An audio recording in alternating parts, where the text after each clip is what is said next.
Today, you are going to learn how to play one whole step higher on the trumpet in 1 week. Sound unbelievable?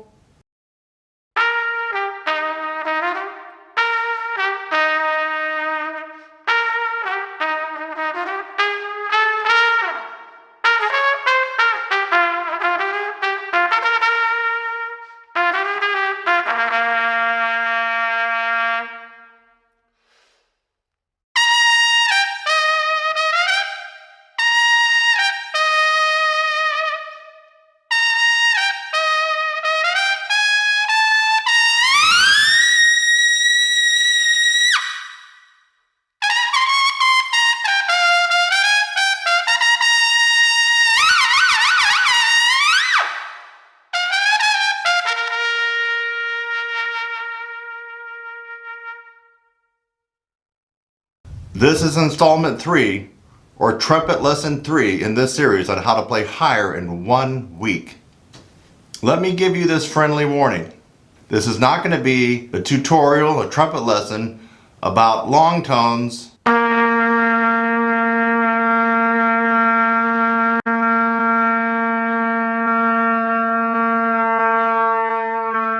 or lip slurs.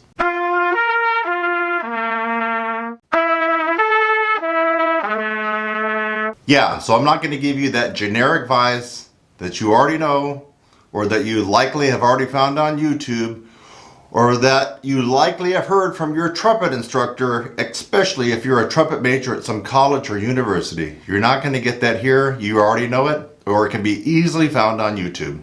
Before I continue, please make sure to subscribe to this channel to get amazing and unusual trumpet lesson tutorials. By the way, also lessons for tuba, trombone, cornet, flugelhorn, French horn, baritone, euphonium. Yes, it's all here at Trumpet Zazzle. So subscribe right now and hit that little bell notification so you'll be alerted anytime I put up a new video.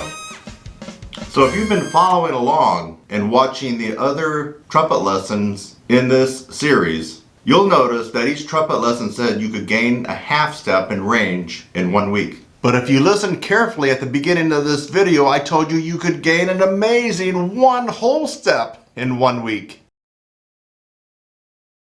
You didn't miss here, and I wasn't fooling around. This particular trumpet lesson is going to focus on technique. Yes, a lot of brute strength is required to play skillfully in the upper register on the trumpet or any brass instrument. However, you cannot forget about technique. Technique is essential.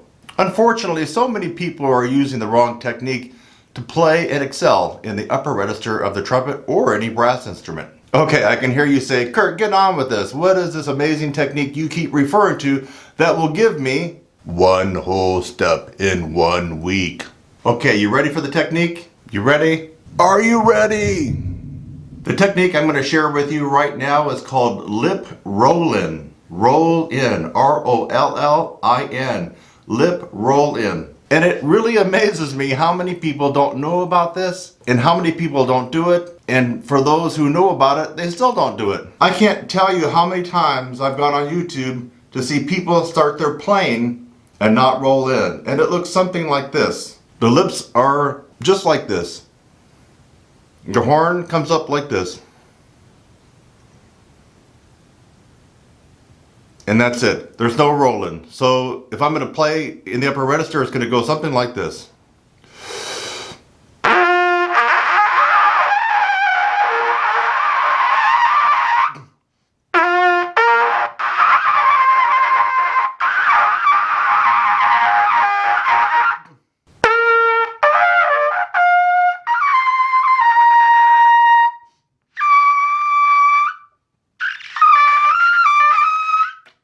No rolling.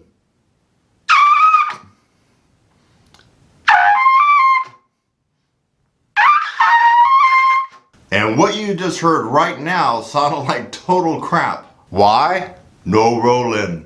But you heard at the beginning of this trumpet lesson video, I killed it on Sesame Street.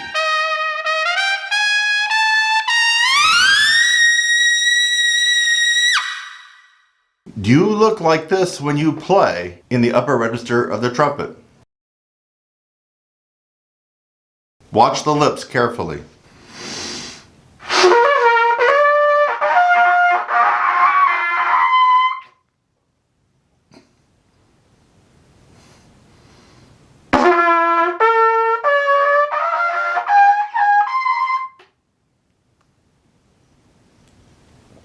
Let me actually roll in and show you the difference so you can hear it and see it.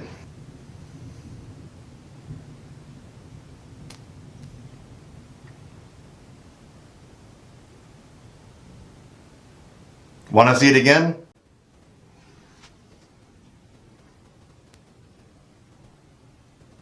Now, let me go ahead and apply that technique of rolling to playing the horn. Remember, this could be applied to tuba, trombone, French horn, baritone, euphonium, cornet, flugelhorn, E-flat cornet. I put the mouthpiece up to my lips.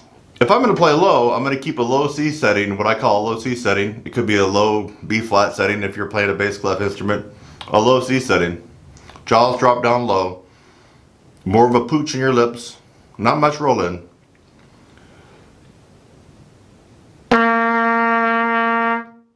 Oh, it kind of probably looks like that in the mouthpiece.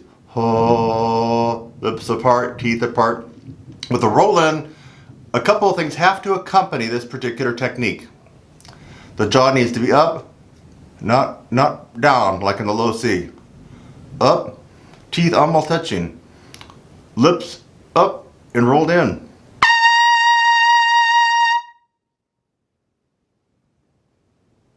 Rolled in. More extreme now.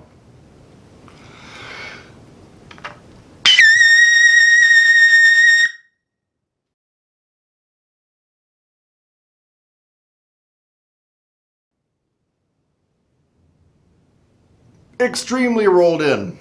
If you can master this technique, you will be able to play one whole step higher in 1 week. Too good to be true? Again, this is not a trumpet lesson about building strength to gain 1/2 step in 1 week.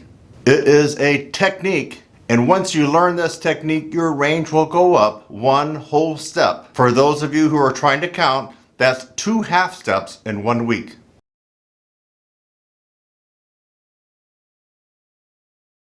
Now here are 2 strategies that can help you gain this technique. Number 1, use a mirror. Yes, you heard right. Practice this technique in front of a mirror. Or maybe you can borrow your mom or sister's makeup mirror. You know, the little round one that flips around and one kind of magnifies and you can just set it on something?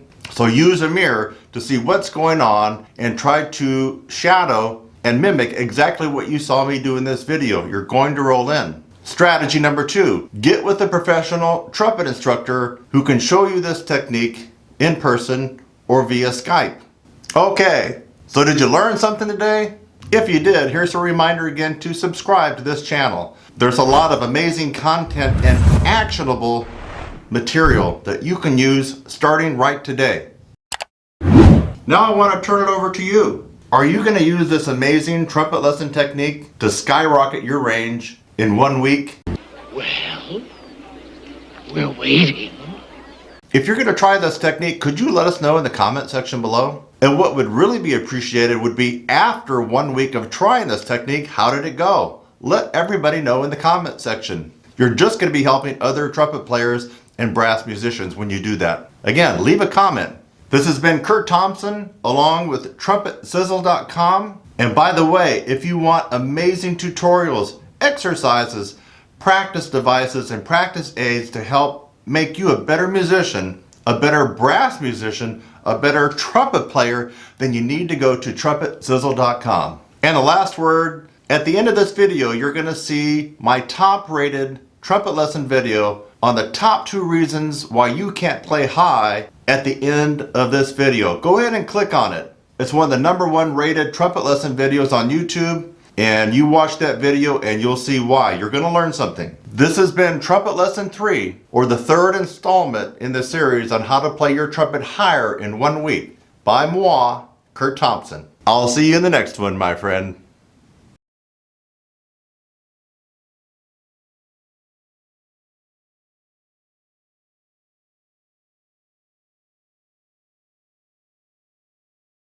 On the trumpet in 1 week. The trumpet technique that I'm going to show you today has really helped me improve my range, actually more than a half step. But we're going to let you guys experience the half step increase in range in high notes on your trumpet by using this one amazing technique. And thanks to this one amazing technique that I'm going to show you today, I am able to play extremely well in the upper register of the trumpet.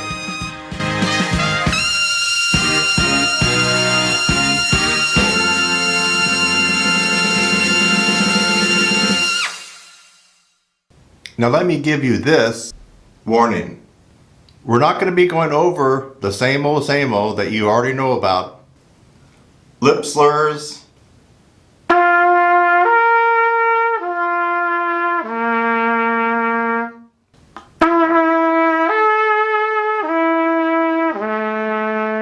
Okay, let me try some high notes here.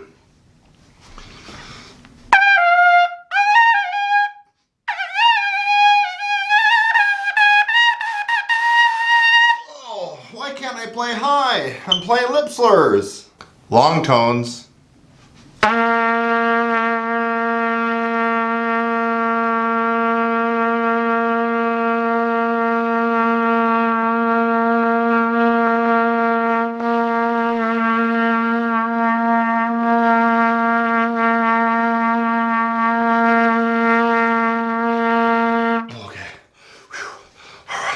Okay, now I can play high.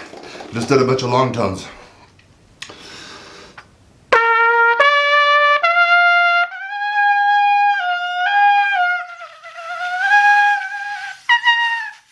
Oh, I still can't play high, even doing long tones. So yeah, this is a warning. You're not going to get that same old advice that you've already been given, long tones and lip slurs.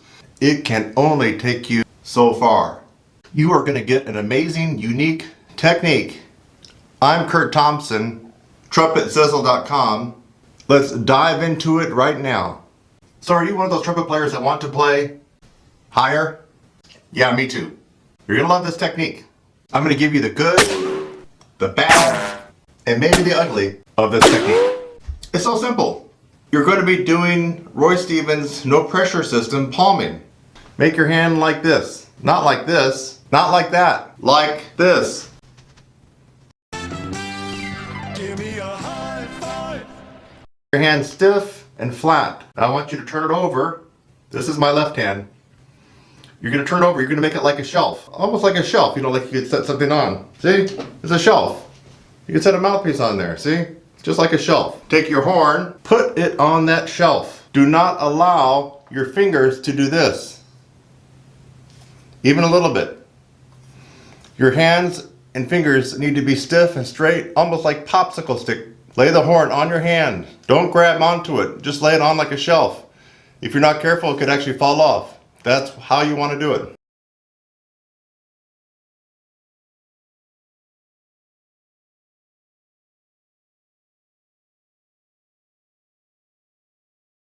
It's just like a shelf. Here we go. I want you to put it up to your lips. Now, here's parallel. You can have a little angle on it, which will help seal the vibration. This is parallel, approximately. Here's an angle. Put it up where you normally would play, and play a low C.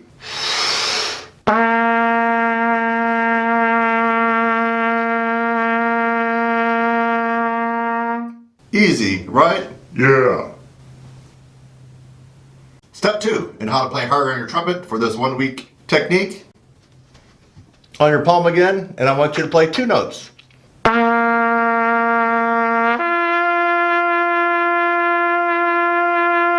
So far, so good, right? Yeah.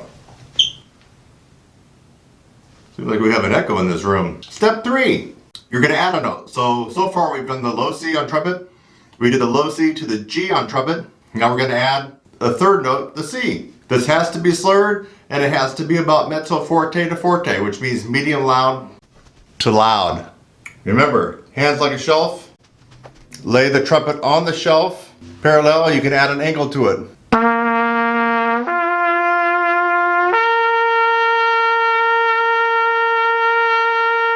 You want to play as high as you possibly can. Now, you're going to keep adding notes until you can't play anymore. Let's add a note. Now we'll be going to E. You think you can go up to an E? It's not that hard, is it? Do you think that you can go to an E? It's not that high, right? Yeah. Shelf. Horn.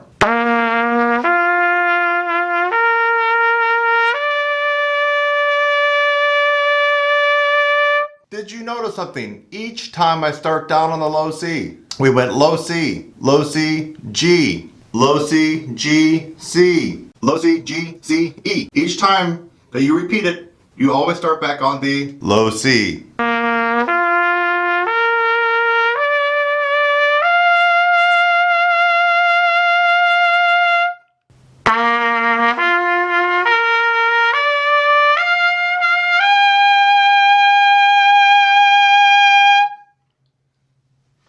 Getting to that high B flat is going to be quite an advanced move for most of you, but some of you may be able to get it.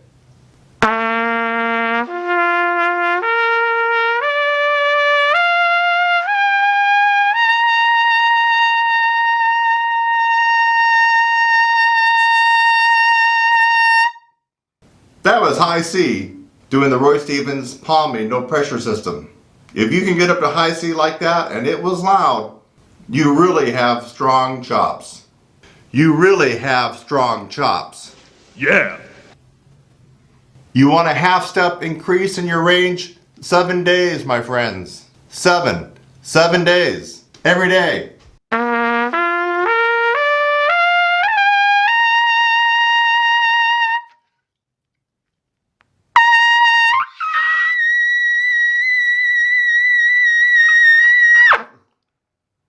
Pretty cool, huh? So now I want to turn it over to you. So did you learn something? Are you actually going to try this technique? Are you actually going to try it for 7 days? If so, let me know in the comment section. Love to hear from you. Especially if you tried it for 7 days and you got that high range happening. The last word, if you want exclusive tutorials, lessons, and strategies that you can only get here, you gotta go to trumpetzazzle.com. I have something that's gonna help you get better. Tutorials, lessons, DVDs, practice aids, practice devices, exercises.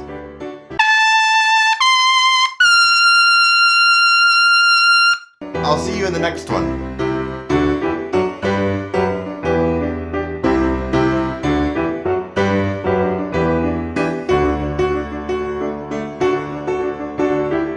Alright, let's go on to some demonstration with some of the other instruments. What if you don't play trumpet? What if you play French horn? So for French horn, I'm going to hold it like this. Let me kind of back up a little bit. I'm going to hold it like this. And just, you can see how I'm holding it with my hands, just palming it. Alright, let's see what we can do with trombone.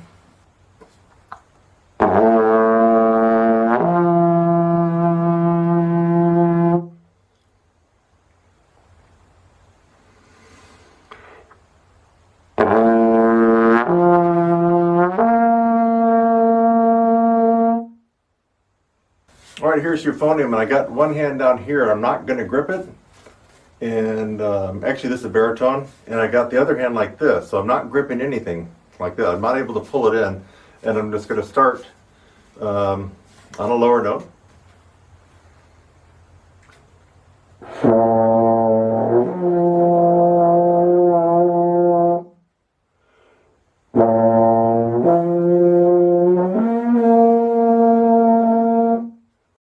Now this guy you're probably going to have to get a little bit more innovative with. This is too heavy. What is it, like 25 pounds almost, just to try to do what I did with the baritone, which was pretty light. If you could fashion a way to hang it, or with a little bit of rope from somewhere in your house, that would be great. If you have a tuba stand, I'm going to just maybe try to wing it and do it on my chair. Let's just see what happens. So I'm on a chair here. Now let's just see if I can just work it enough, just to show you that this can be done. So it's on the chair. I've got it lean like this, and I'm just going to keep it. I'm going to put my hands up here, so I'm really not going to use any pressure.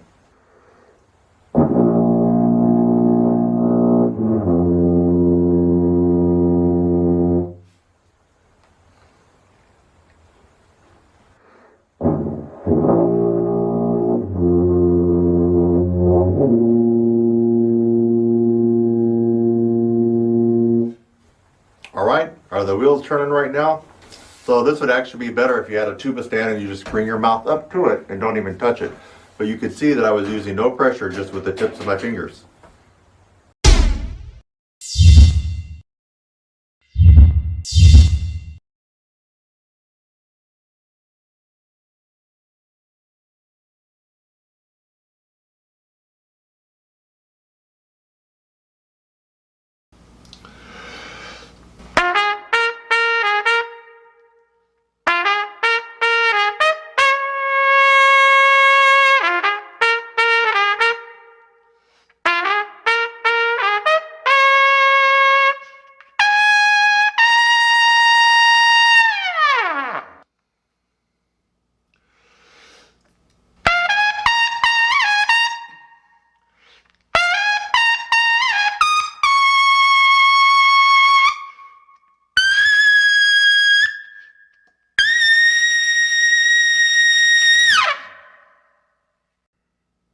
If I had to choose one thing to really explode my progress on any brass instrument, especially during this time where we're all kind of stuck at home, you're not at school, you're not in your rehearsals, you're not in your ensembles, I have one thing that I would recommend that you could do right now: the sizzle pull.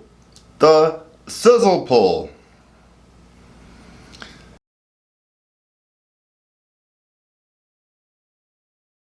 Is the logical evolution of the Pete. For many of you that have, let me get out of the way so you can really see it clearly. There we go, should come into focus a little bit better. For many of you who have the Pete,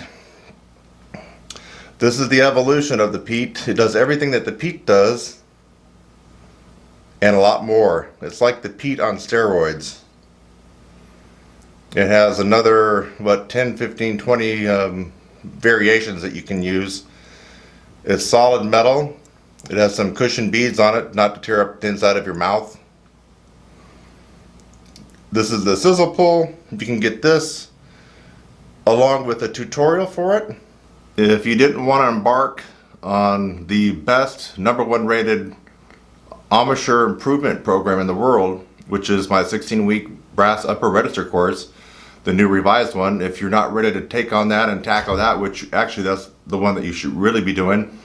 But if you just wanted to try something that's easy, not going to take a lot of time, but will give you almost instant results over anything else that you could try. I mean, I've looked at everything that is out there, anything that you can buy anywhere. This will do it. The sizzle pull.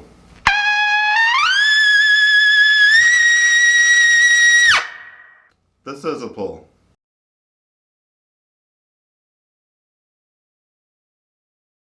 Today, you are going to learn how to play 1/2 step higher on the trumpet in 1 week. This is a trumpet lesson on how to play higher notes on the trumpet. The trumpet technique that I'm going to show you today has really helped me improve my range, actually more than a 1/2 step. But we're going to let you guys experience the 1/2 step increase in range in high notes on your trumpet by using this one amazing technique. And thanks to this one amazing technique that I'm going to show you today, I am able to play extremely well in the upper register of the trumpet.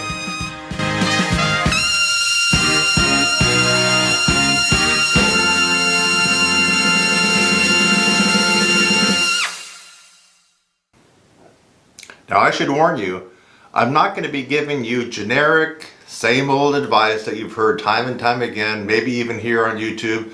Definitely if you're a music major, of practicing long tones, practicing the Schlossberg, blah blah blah blah blah blah blah blah blah. You already know that, so I'm not going to be talking about that here. I'm going to be giving you this amazing technique that will work in 7 days. You probably already know who I am, but for those of you just watching me for the first time, I'm Kurt Thompson of TrumpetSizzle.com. Let's dive right into this amazing technique.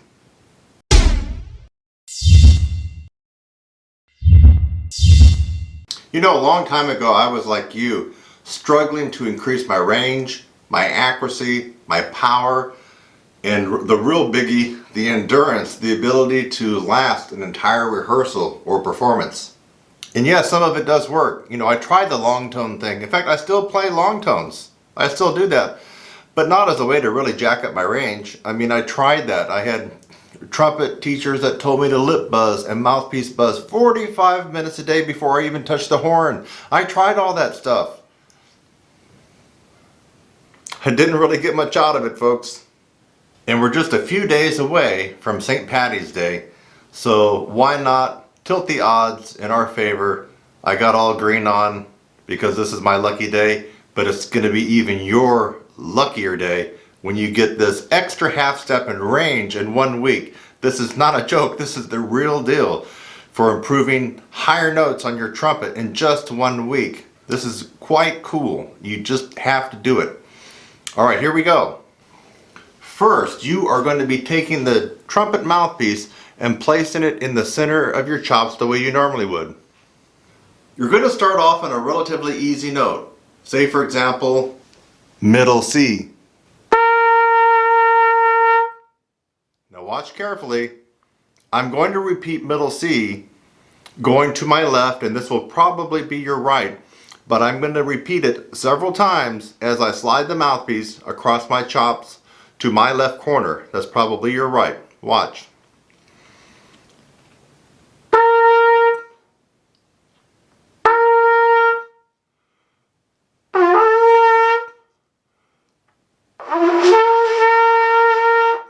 Now bring it back to center and go to the other direction. This way.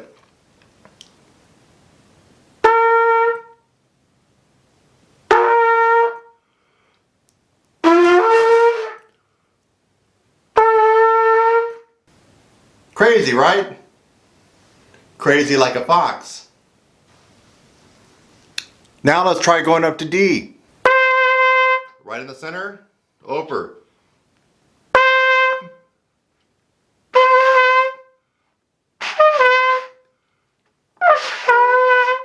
Bring it back to the center and head the other direction.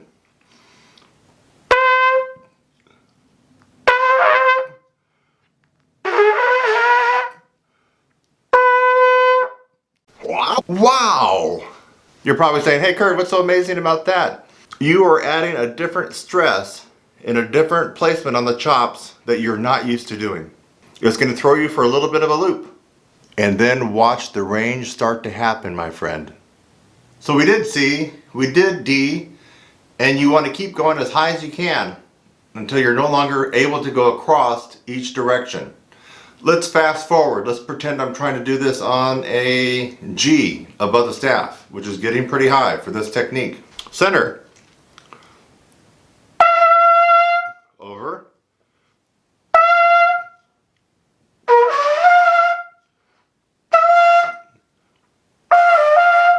Getting tough. Back center. We're going to go this direction.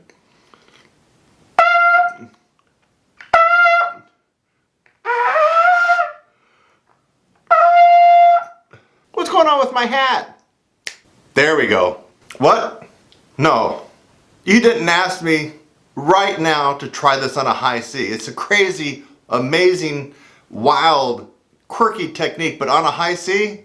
Huh? What? Ah, what the F. You want to hear it on a high C? It's going to sound horrible. It's going to sound god-awful. Let's try it.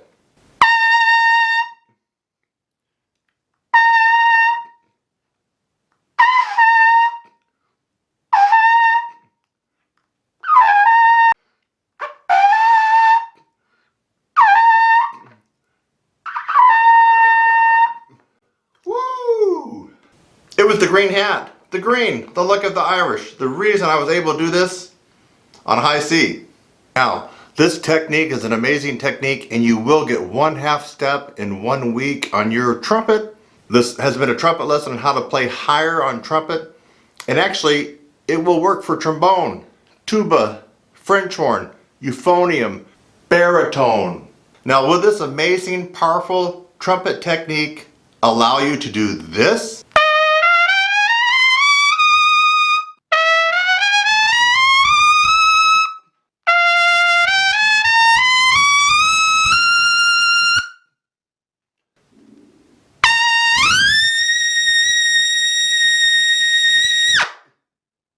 Maybe not, maybe so. But you will get the 1/2 step increase in your range on trumpet or any brass instrument.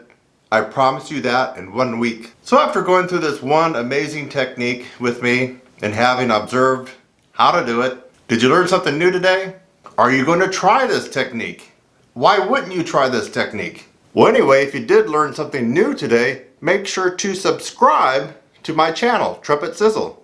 It's easy. Just click on that rectangular red button that says subscribe below, right below. Maybe it's right there.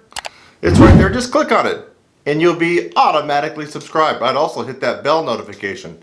That way, every time I upload something you might be interested in, you'll get a notification of it right away. And by the way, if you want exclusive training, courses, tutorials, practice aids, exercises, all for brass players, trumpet, tuba, euphonium, baritone, French horn, cornet, flugelhorn, then head on over to trumpetsizzle.com. Trumpetsizzle.com.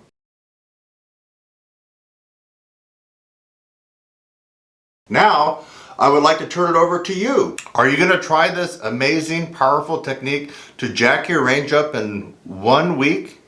1/2 step? Either way, let me know by leaving a comment below right now.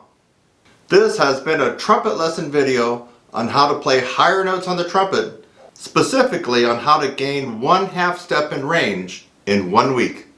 I'm Kurt Thompson. I'll see you in the next one.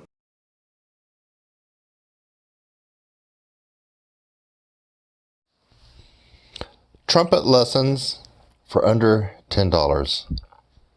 Sound too good to be true, right? Well, this is Kurt Thompson, TrumpetSizzle.com. And this past week, pretty much the first week of April, I've been trying to put together a bunch of tutorials that are short, quick, and easy for this time when a lot of you are stuck at home. And my motto is, if you're going to be at home, why not try to find the silver lining and practice a little bit more so that when society comes back to normal, you're that much better of a player. Is that too hard to follow? I hope not.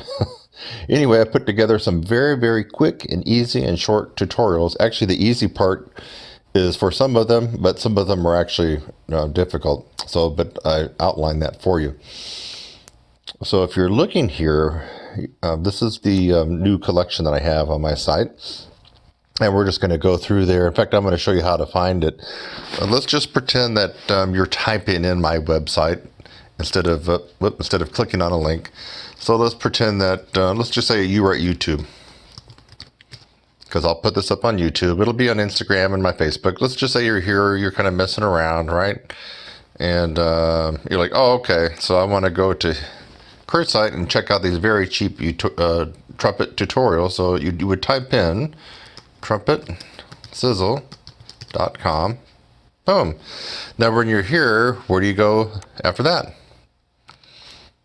Well, what I would do is I would click the little bar here, and especially if you're on your phone, you'll see this. It's up on everybody's mobile version. So you click that, and then you go to all of Kurt's stuff. Now you could go down here too. That gets you there too.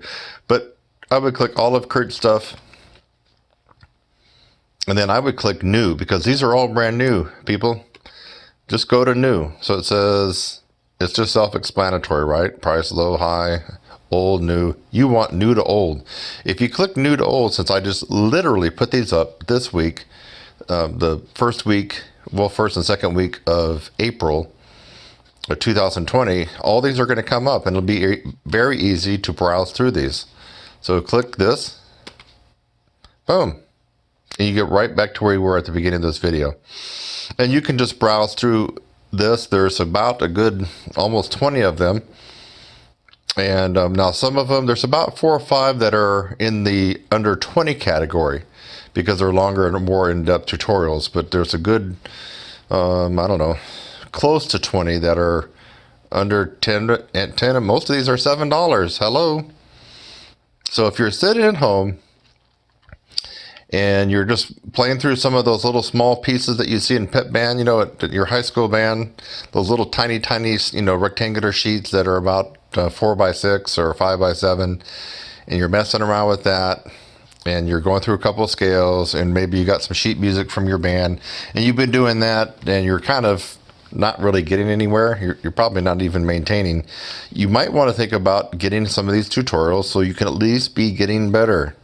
Again, if you're stuck at home, and let's face it, right now we're at the middle of April 2020, and schools across the US get out at two different times. You have your schools that get out right at the end of May, and then you have your schools that get out at the middle of June. Which one are you in? It doesn't really matter, because do you think that they're going to let you go back to school here around May 1st? Well, let's just pretend that you do. Are you going to get anything done? No. So my guess is you're not going back to school for the remainder of this year. And for those exceptions where I'm actually not right about that, what are you going to get done? You're not going to get much done. So my advice to you is to go ahead and take the initiative and start getting some of these devices.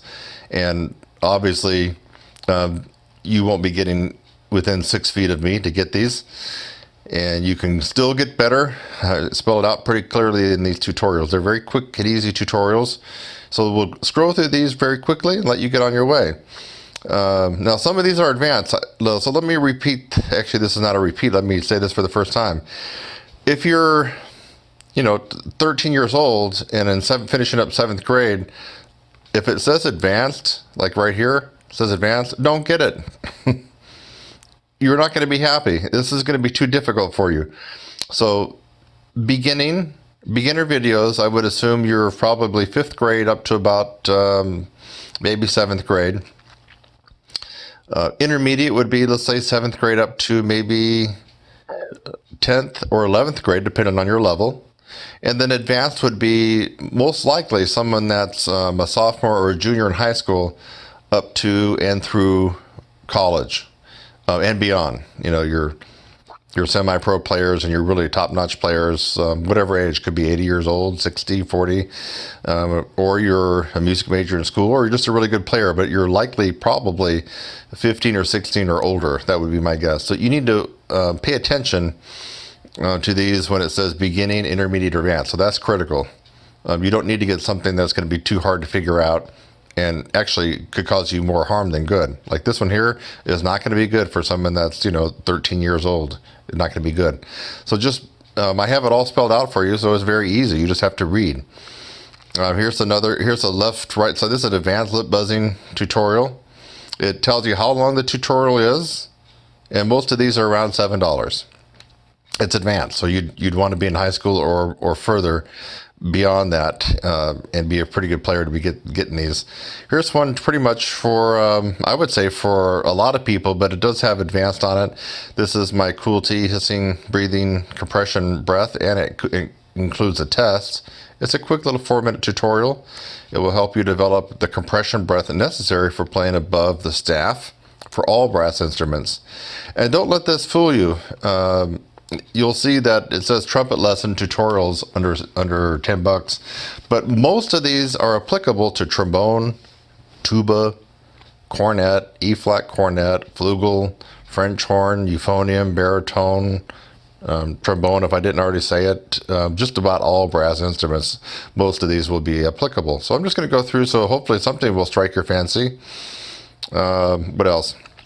This is for all musicians, including singers. Are you a male or female singer in your high school choir or just your church? This teaches you the basic correct breath for all wind musicians. Wind meaning you use your air to make the music. That includes vocalists and clarinet players, flute players. Okay, we'll move right along. Now this one is one that's in the under 20 category. It's a very in-depth, completely detailed tutorial about pedal tones, all about pedal tones, and actually how to use pedal tones to be able to increase your power and your range. It's a 14-minute tutorial. It is more. It's $14. This is a good one. Mainly geared towards trumpet players in this one. So I would just, for tuba and everybody else, I would avoid this one. This is mainly for trumpet.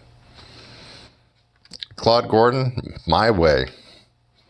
And so this one is a super duper tutorial. I use actually this one in most of my longer courses, like the 16-week course. In fact, let's talk about that. Let's just pretend that you don't go back to school, guys and gals. It's the middle of April. Let's say you go back to school and everything's hunky-dory, the virus is gone. Trumpet lessons for under $10. Sound too good to be true, right? Well, this is Kurt Thompson, trumpetzazzle.com. And this past week, pretty much the first week of April, I've been trying to put together a bunch of tutorials that are short, quick, and easy for this time when a lot of you are stuck at home. And my motto is, if you're going to be at home, why not try to find the silver lining and practice a little bit more so that when society comes back to normal, you're that much better of a player.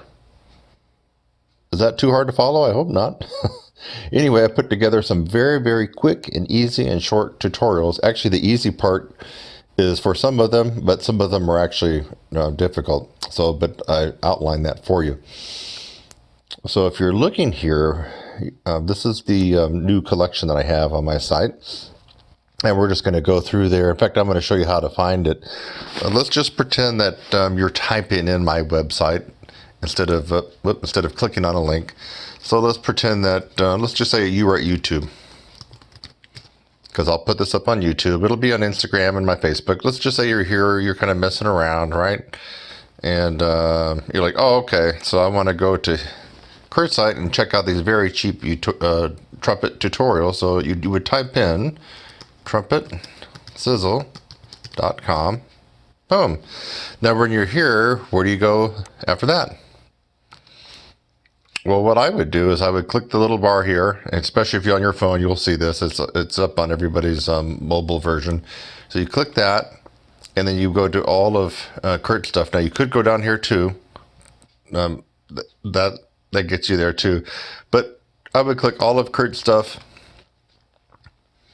and then I would click new, because these are all brand new, people. Just go to new. So it says, it's just self-explanatory, right? Price, low, high, old, new. You want new to old. If you click new to old, since I just literally put these up this week, the first and second week of April of 2020, all these are going to come up, and it'll be very easy to browse through these. So click this. Boom. And you get right back to where you were at the beginning of this video. And you can just browse through this. There's about a good almost 20 of them. And now some of them, there's about 4 or 5 that are in the under 20 category because they're longer and more in-depth tutorials. But there's a good, I don't know, close to 20 that are under 10, and most of these are $7. Hello. So if you're sitting at home and you're just playing through some of those little small pieces that you see in pep band, at your high school band, those little tiny, rectangular sheets that are about 4x6 or 5x7, and you're messing around with that, and you're going through a couple of scales, and maybe you got some sheet music from your band, and you've been doing that, and you're kind of not really getting anywhere. You're probably not even maintaining. You might want to think about getting some of these tutorials so you can at least be getting better. Again, if you're stuck at home, and let's face it, right now we're at the middle of April 2020, and schools across the U.S. get out at 2 different times. You have your schools that get out right at the end of May, and then you have your schools that get out at the middle of June. Which one are you in? It doesn't really matter, because do you think that they're going to let you go back to school here around May 1st? Well, let's just pretend that you do. Are you going to get anything done? No. So my guess is you're not going back to school for the remainder of this year. And for those exceptions where I'm actually not right about that, what are you going to get done? You're not going to get much done. So my advice to you is to go ahead and take the initiative and start getting some of these devices. And obviously, you won't be getting within 6 feet of me to get these. And you can still get better. Spell it out pretty clearly in these tutorials. They're very quick and easy tutorials. So we'll scroll through these very quickly and let you get on your way. Now some of these are advanced. So let me repeat. Actually, this is not a repeat. Let me say this for the first time. If you're, 13 years old and in finishing up 7th grade, if it says advanced, like right here, it says advanced, don't get it. you're not going to be happy. This is going to be too difficult for you. So beginner videos, I would assume you're probably 5th grade up to about maybe 7th grade. Intermediate would be, let's say, 7th grade up to maybe 10th or 11th grade, depending on your level.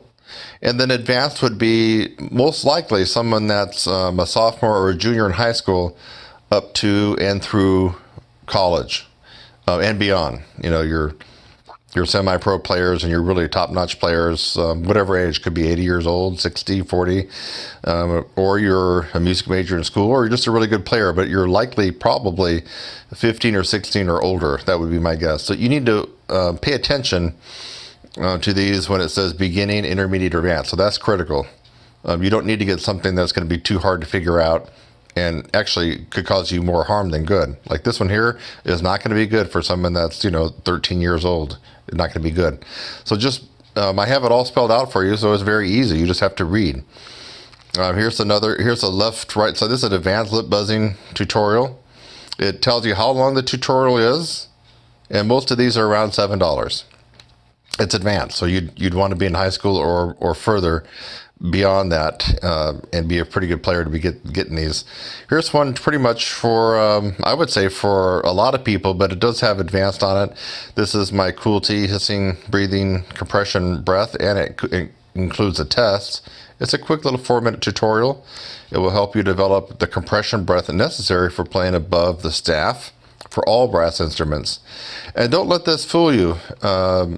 You'll see that it says trumpet lesson tutorials under $10, but most of these are applicable to trombone, tuba, cornet, E-flat cornet, flugel, French horn, euphonium, baritone, trombone, if I didn't already say it.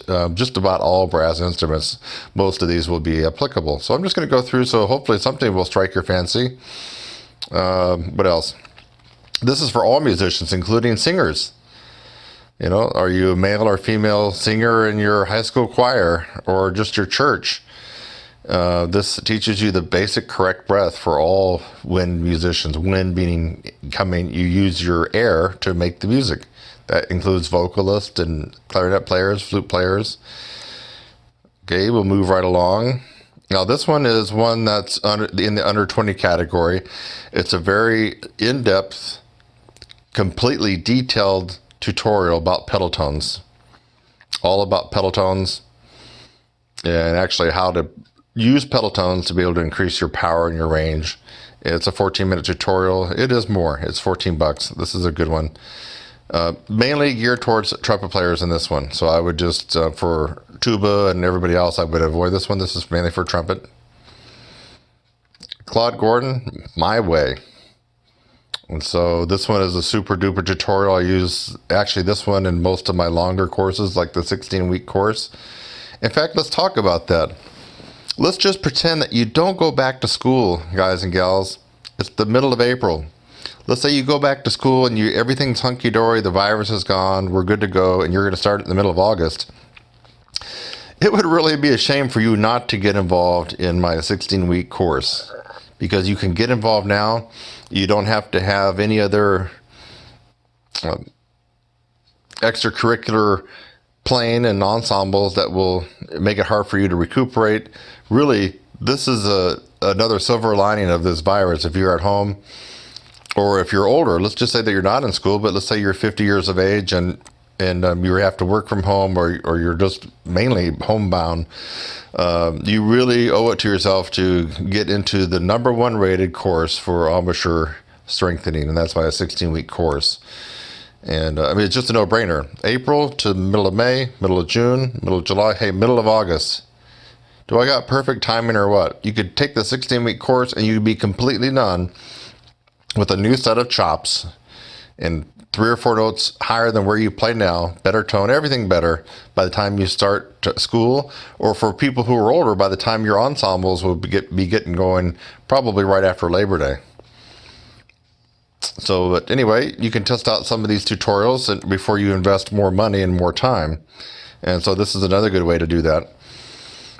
Here's a beginner warm-up. So if you're a pimply-faced 12-year-old kid or 13, or or maybe you're an adult beginner, this would be perfect for you. So 10-minute video.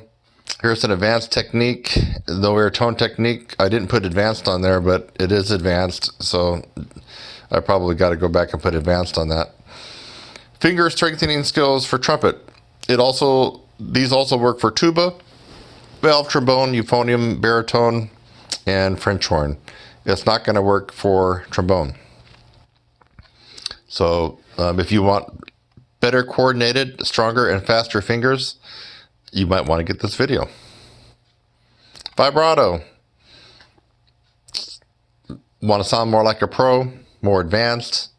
Maybe it'll be more attractive to the audience members instead of have a flat, boring, sound as a lot of people do. Even some professionals, I don't know why they do that, but they will play a solo and not really add the vibrato, and it just sounds flat and boring.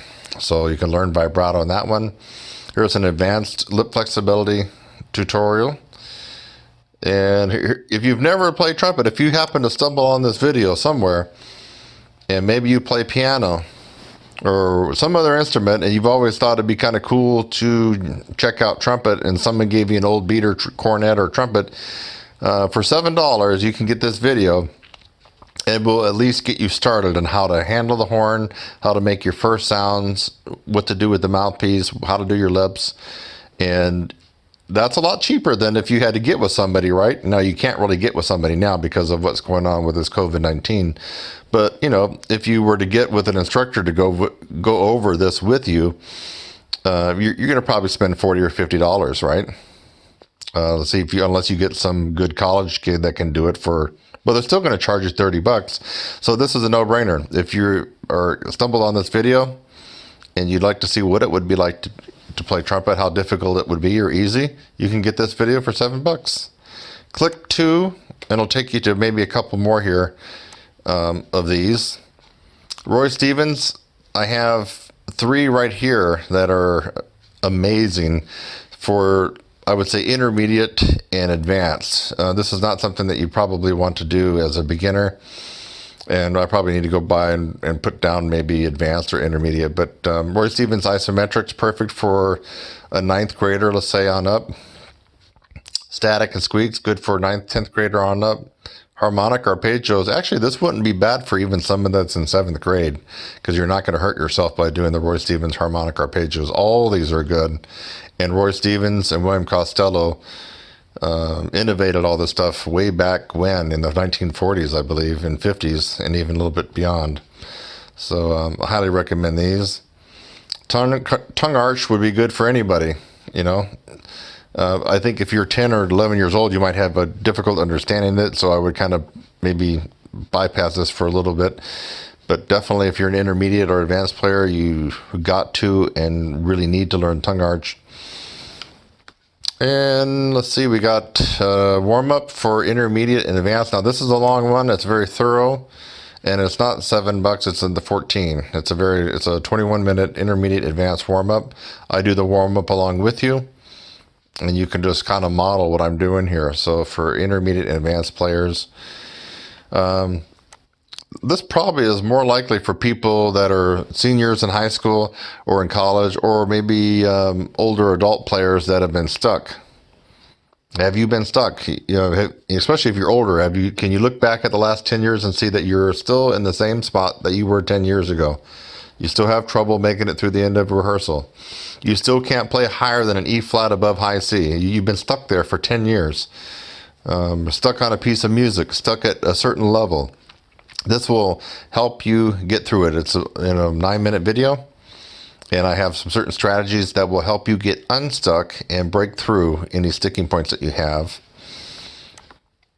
Move down here. Here's an advanced warm-up. Now this one is not a full warm-up. It's a quickie warm-up for the advanced and professionals who don't have time to warm up. They just got to the gig, or you just got to a concert. For whatever reason, you didn't have time to put in a half-hour warm-up.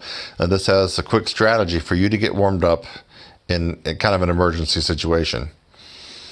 Have you never tried lip buzzing before?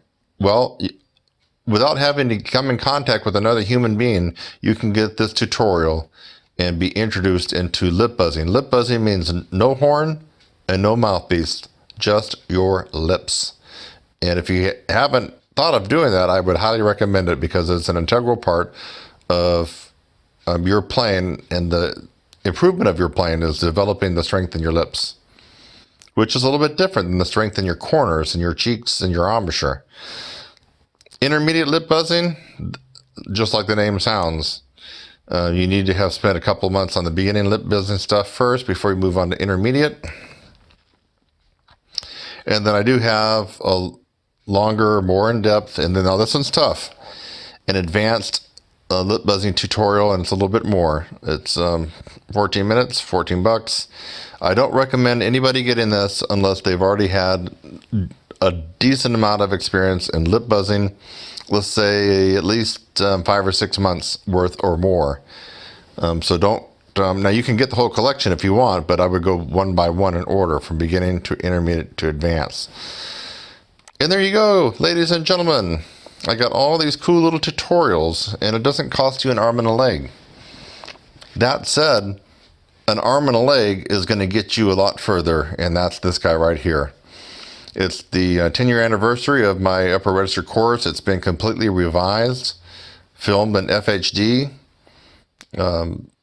much better audio. Everything's better about this. It's just done a lot more professional. 85 techniques over 4 months.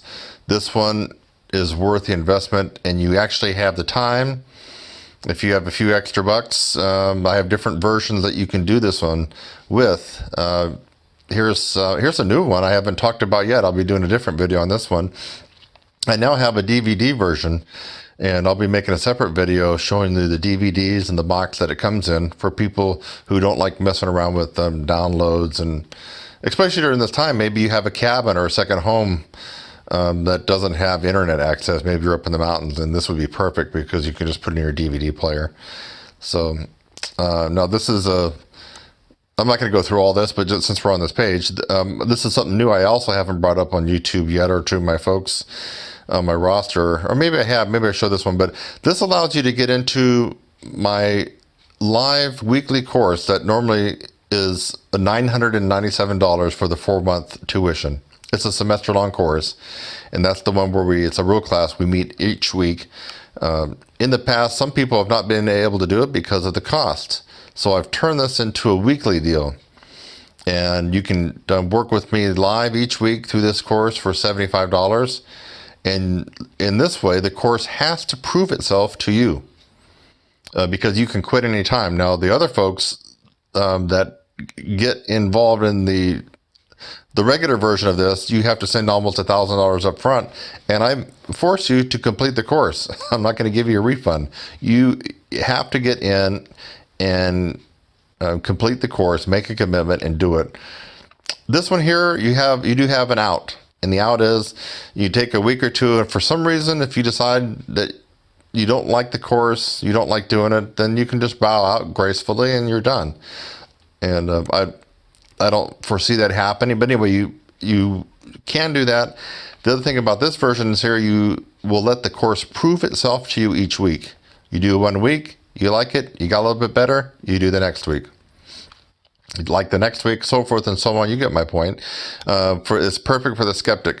So, and also perfect for the person who doesn't have $1,000 wad to put down on the other version of this course. So anyway, we're going to stop there because I'm not going to go through. I got a lot of stuff to go through. I just mainly wanted to show you all the new stuff here that I got here. Stuff that anybody can get. A homeless person could spend $7 on this. You know, some of these homeless people, you know, make $100 a day panhandling. So a homeless person could take a $5 bill and 2 ones and get one of these tutorials. That's how cheap this is. That's how affordable this is. So I'm Kurt Thompson. I hope you found this educational and a little bit entertaining. And who knows, maybe as I went through some of these, you heard about some techniques that you hadn't even thought of trying. And at the very least, by having watched this video, maybe it will have turned you on to some things that now you can think about as far as getting better. You have to be at home. No one's going to an ensemble tonight. No one's going to a band concert. You're not going, even you pros, you're not going to a gig. you're basically at home. Why not get better? Why not make the most of this? Look for the silver lining. The silver lining is we can do extra things to get better. I'm doing it myself. I'm working on some things myself. I'm not going to tell you exactly what it is right now, but I'm doing some things myself to actually, make me turn another corner and get better at my instrument. So we all should be doing that, taking advantage of this downtime and use it to practice more. Kurt Thompson, right up here, trumpetsizzle.com. By the way, that's me in the picture. I'll see you next time. Bye-bye.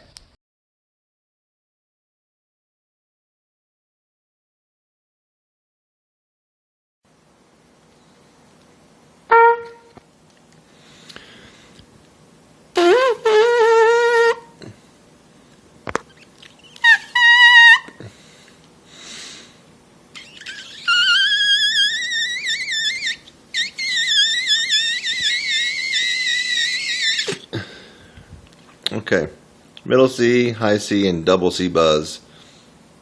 And that's the ultimate test in pure embouchure and lip strength.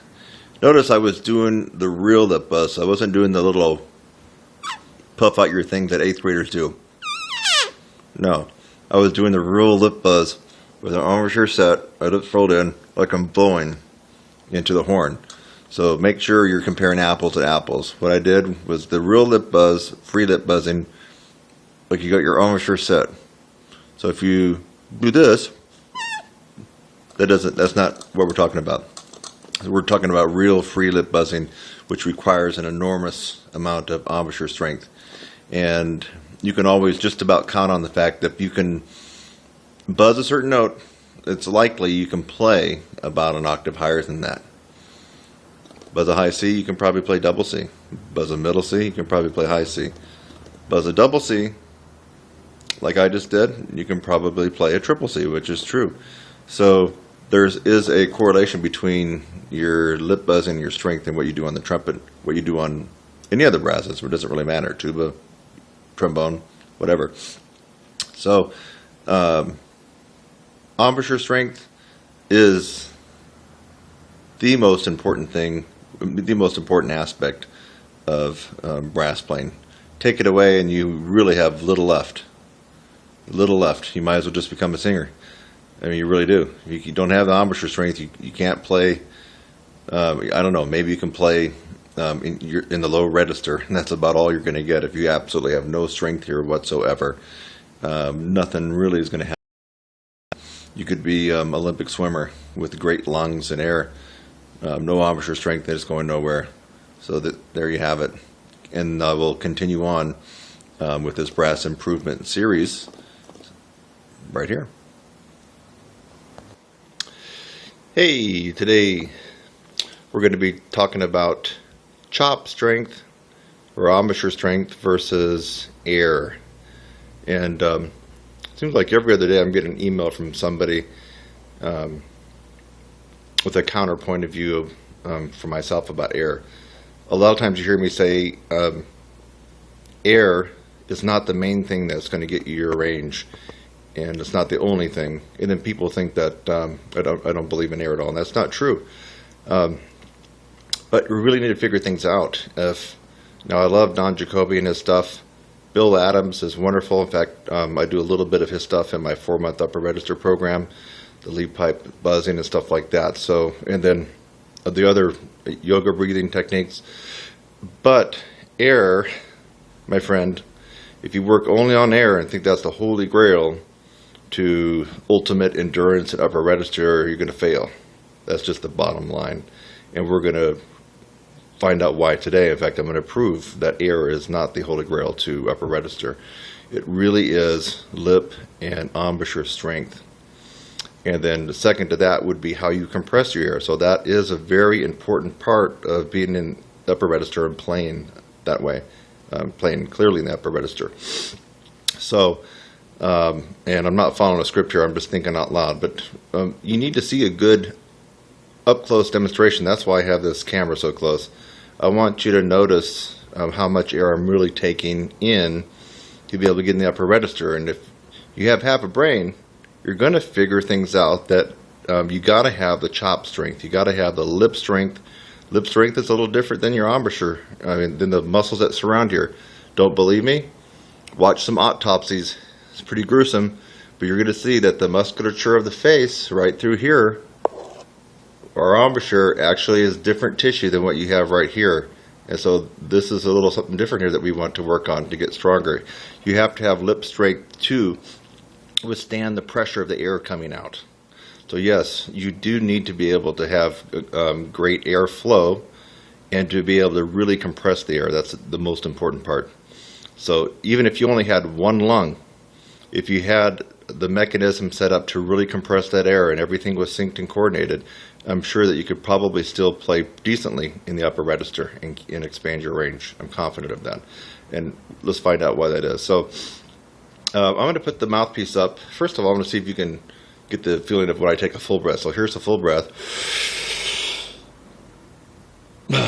Okay, so you'll know when I'm taking a full breath. I'm sitting down, so you'll see that I have to do that. Now, if I take a partial breath, I'm not going to take a full breath. And by the way, this video's in lieu of me writing out a big email for my brass techniques improvement series. I'm just basically it's going to be this video, so you're not going to see a long email. This is the next installment in the brass players improvement email series I do on Facebook. So I'll just be watching this and taking notes. So check this out, and I'm going to try to make it clear when I do take a larger breath. So you need to see my lips. Try to get it close. I'm putting the mouthpiece up. I'm going to take about 20% air. Here we go. That's it.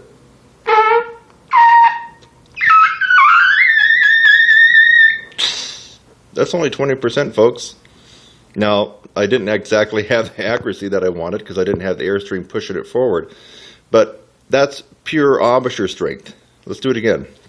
I'm going to take about the same amount of air, about 20%. Here we go. It's only 20.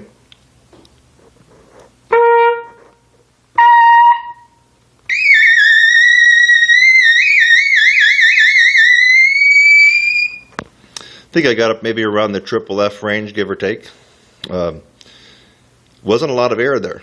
Now, I will put in a lot more air. So let me take in double that. Let's go up to about 50%. That's about 50.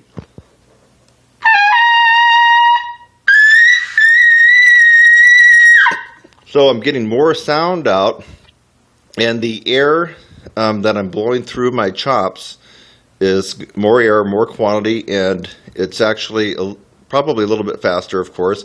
Now, because I'm blowing more air, that's activating all the muscle contraction here. It's got to still stay sealed on the mouthpiece, otherwise the lips would fly out and you're not going to be able to go up any higher.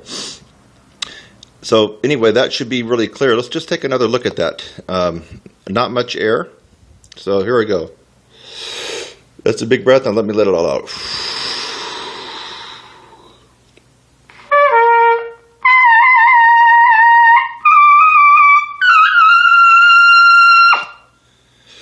Basically, you saw me playing a double G, that's a double concert F, on the trumpet with virtually no air. Did anybody check that out? I basically had hardly any air. And how loud was it? It came out about MF. So wait a minute. Now, let's go back to Don Jacoby, and we can even include Stamps and some of these other guys, Bill Adams, real big proponents. Even my hero, Bud Brisbois, real big proponent of his wedge breath. He was the original wedge breath guy. Shu came after him. Bud Brisbois is the originator of wedge breath breathing, in case you guys didn't know that. And there's actually two versions. The Shu version, Bobby Shu's, is a little bit different, more applicable to like real-time playing. But Bud Brisbois basically said his way of breathing, this wedge breath, was the reason he could play so high. And tell you the truth, I don't believe that's true. The guy had incredible chops, and I'm pretty confident that even if he had only one lung or wasn't breathing quite as good as he did in the wedge breath that he originated, he could still play very, very well in the upper register. he had a natural setup. And so I think he was trying to explain why he could play so well. Sometimes when players are born with natural leverage and a natural ability to really compress air, they're not quite exactly sure what they're doing. So they look to rationalize how they're able to do it. You can watch Maynard, one of the ultimate talent in upper register. Just look at his face. He had a natural setup. His teeth and everything was just perfect for being able to get the high velocity out to play in the upper register. Now, of course, he had to work. He had to practice, not shortchanging that. But I think at some point he was trying to figure out how he was actually doing it. He had just this ultimate talent. I mean, he had the perfect leverage just built into a system that a lot of us have to work a lot harder to get. And sometimes we don't even get to that level. So you can watch in some of his master classes that he really explains about that he worked a lot on his breathing, and then he leans back. He's really big about bending knees and leaning back. And I'm going to tell you something, and Maynard is also one of my heroes, just along with Bud, but they're trying to explain how they're able to play so easily and well the upper register when, in fact, they had just like the ultimate amount of talent to be able to do so in natural setup. I'm confident that you can take in a big gulp of air and practice yoga, lean back, bend your knees, and you're not going to be sounding like Maynard. And you're not going to really get that much upper register. You're going to have to do something to strengthen this area up here in your face. You have to have the strength up here. There's just no question. And what do a lot of people tell you to do? Do long tones, take stuff up an octave, play in the upper register, and really work on your airflow, and you'll get there. Nope, it doesn't cut it. It doesn't cut it. Now, it might for some people who are already predisposed and have the natural great leverage in their face right here, their tongue. Maybe they got if you have a smaller oral cavity and you're using your tongue arch, you really can speed up there a lot faster. So there's a lot of things that really go into this to making natural leverage.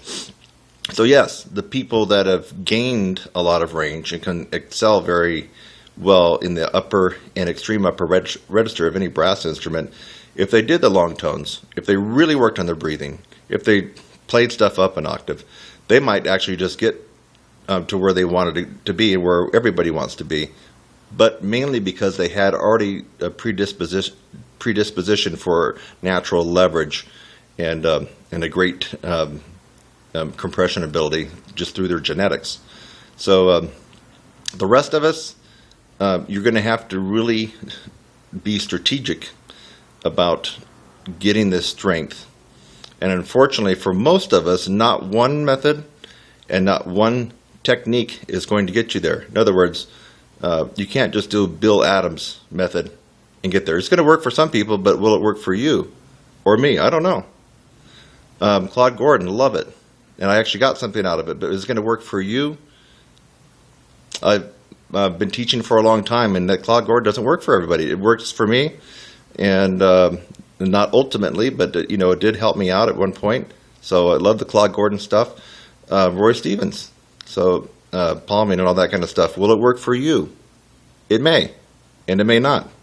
Reinhardt, all these other methods that are out there. Cat Anderson is probably the toughest method to actually go through. So there's a whole bunch out there. The only question is, will it work for you?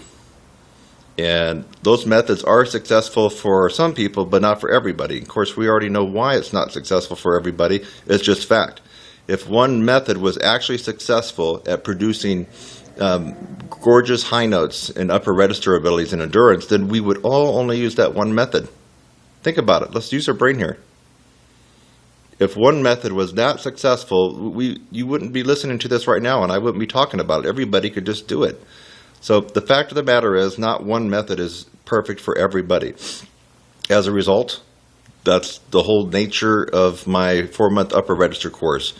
There's 65 techniques, and these techniques come from every method you can think of. The bulk of it are actually my techniques, and I include a lot of breathing for compression and some other stuff. So you have to take the macro approach to really building the strength. We don't know which particular technique is going to do it for you. I'm confident that out of 65, 5 or 10 are definitely going to be the magic bullet for you.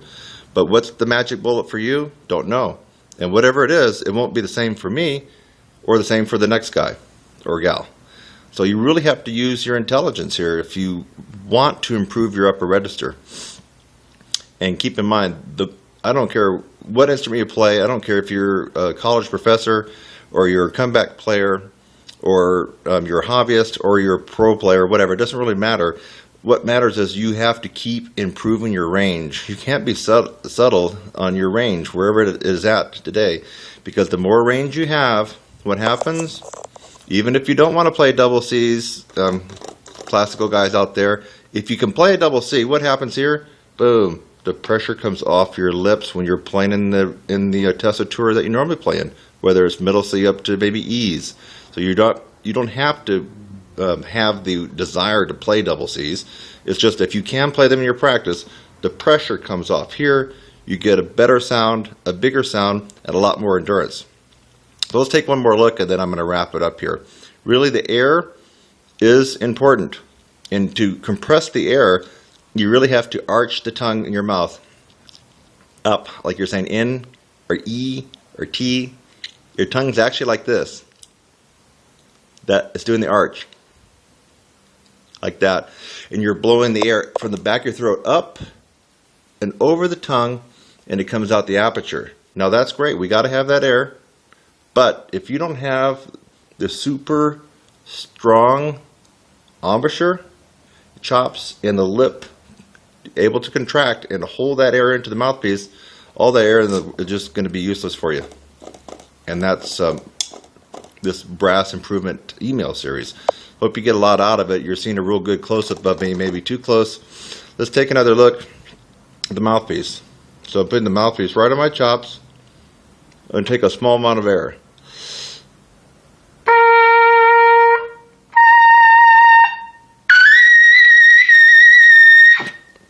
Okay? Not a whole lot of pressure there, really. And that was probably about 30% of my air capacity. That should prove a point. It should really prove a point that, yes, work on your air, but you need to focus a lot more on how to get this going here. And let me just leave you with this. If you're pounding away and banging your head at one method, and you keep wondering why it doesn't work, but you know it should work because it works for everybody else, well, that's erroneous thinking right there. You really need to take the shotgun approach. I'm here to tell you, you got to take the shotgun approach, the macro point of view, when it comes to really increasing your strength in your face, your lips, and everything else. You just got to do it.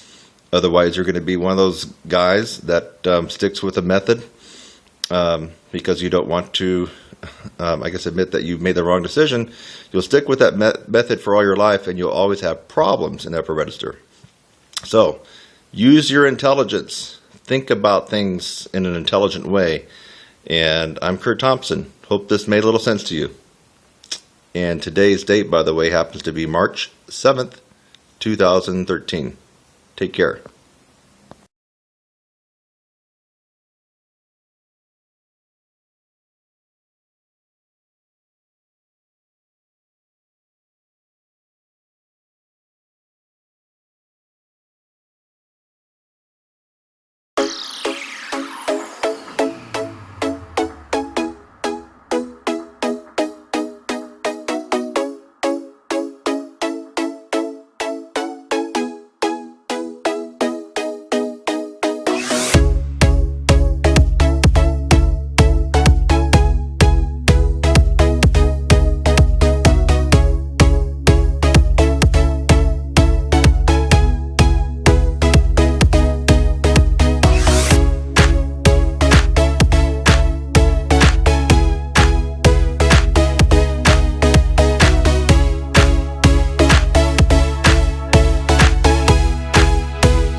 we're going to talk about trumpet high notes, trumpet lessons, and trumpet mouthpieces. Now, a lot of people think that if you can play high, it's because you're playing on a shallow mouthpiece. In fact, a lot of people that are unable to play high, when they hear someone play high, will say that they're using a cheater mouthpiece or a shallow mouthpiece to be able to get those notes. That's not necessarily so. There's the right tool for the job. So what I wanted to point out today, I want to dispel a couple of myths. I do happen to play on a shallower mouthpiece. It is a Neil Sander 17S. But is this the only reason why I'm able to play high? Is it the only reason why other trumpet players who are quite adept in the upper register of the trumpet, their mouthpiece, is it the only reason why they can play high? I don't think so.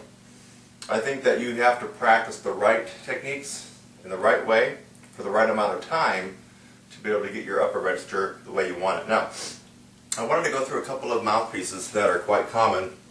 Let's pull out, this is the Bach 1.5C. And I'll see if I can get it up there in the camera for you, so you know that I'm really showing you the real deal. Probably can't really see it. Let's see if I can turn it a little bit. There we go. Take my word for it, that's a Bach 1.5C. Now it's a little bit cold. Now, according to a lot of people who can't play high, I shouldn't be able to hit a double C on this one. Now I will tell you that the mouthpiece I play on it for a reason. I like the sound I get, I like the tone, I like the accuracy, I like the volume I get out of it. Otherwise I could just play on any mouthpiece, right? So this one here will probably not sound as good to me and have the projection and some of the other qualities that I love in my Neil Sanders, but will I be able to play a double C on this one like I do on mine? If the people who can't play high that put out this myth that you can only play high with a cheater mouthpiece are right, then I should not be able to play much, maybe beyond a high C on this one. So let's find out. This is a Bach Bach 1.5 C. Now I'll just play a middle C here. No problems there.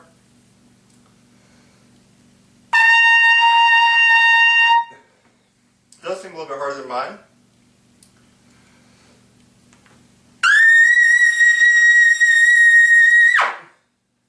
Whoa, wait a minute. That was a double C. It was on a Bach 1.5 C mouthpiece. Well, it looks like I just broke that myth that you have to be able to use a cheater mouthpiece to be able to play high.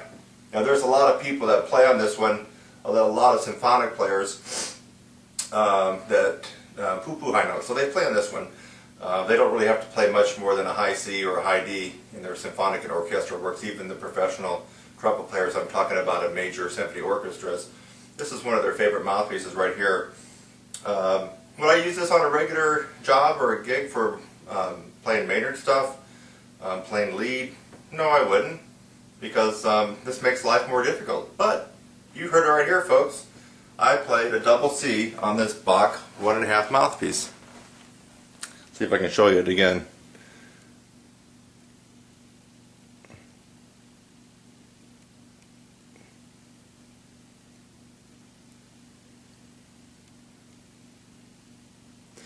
Well, before I put this one away, I got a couple other ones to show you. Let me put it right back in. This is the Bach 1.5 C mouthpiece. I'll put it right back in my horn. Let's just see if that was a fluke. Maybe it's a one-time fluke and I won't be able to get it again.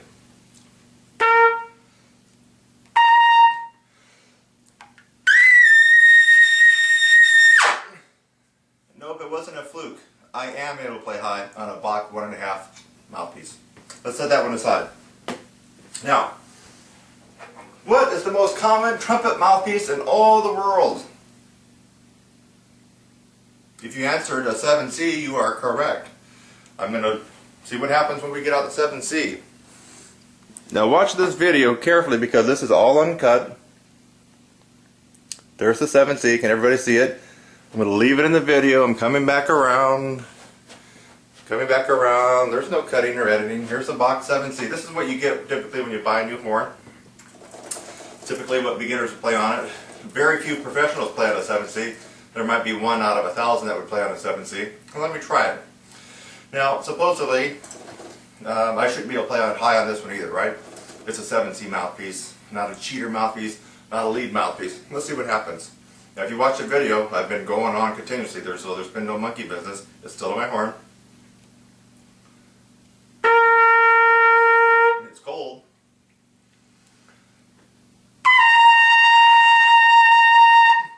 Try to double C there.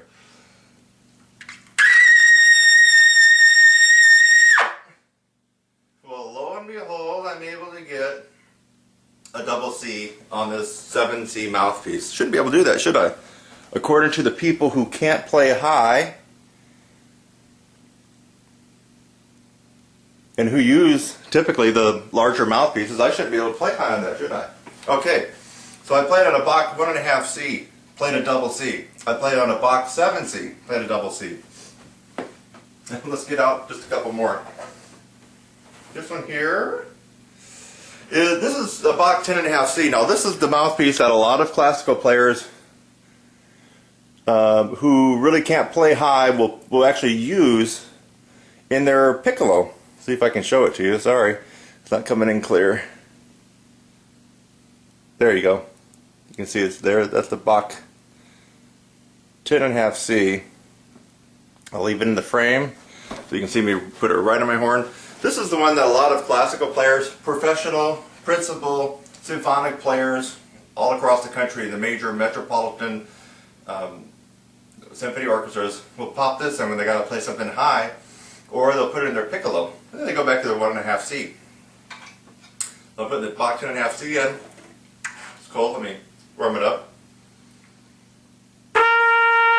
Middle C. High C.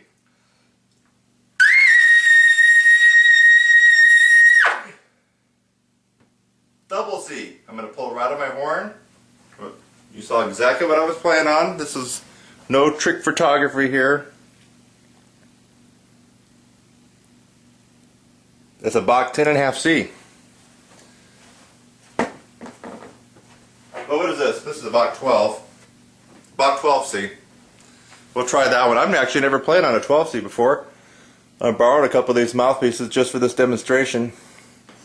Bach 12C, I have no idea how I would play this one. It is probably a little bit more smaller than the 10.5C, I'm guessing. Middle C. High C.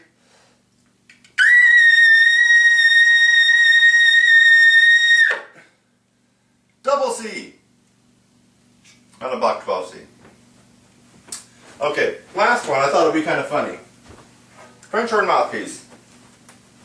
Now, I have no clue what I'm going to get on this thing. You can see it's a huge, huge, deep cup. French horn mouthpiece. What is it here? It's 11.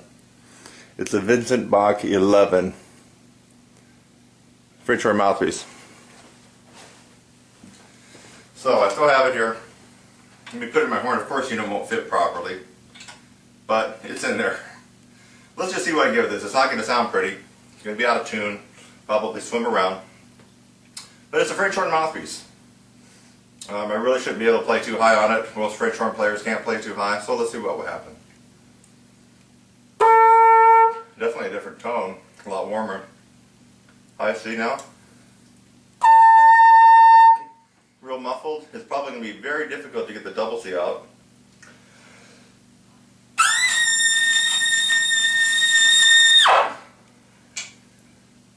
You heard it right there. Got a double C on a French horn mouthpiece in my trumpet. So, let's go back to my mouthpiece. Neil Sanders, 17S.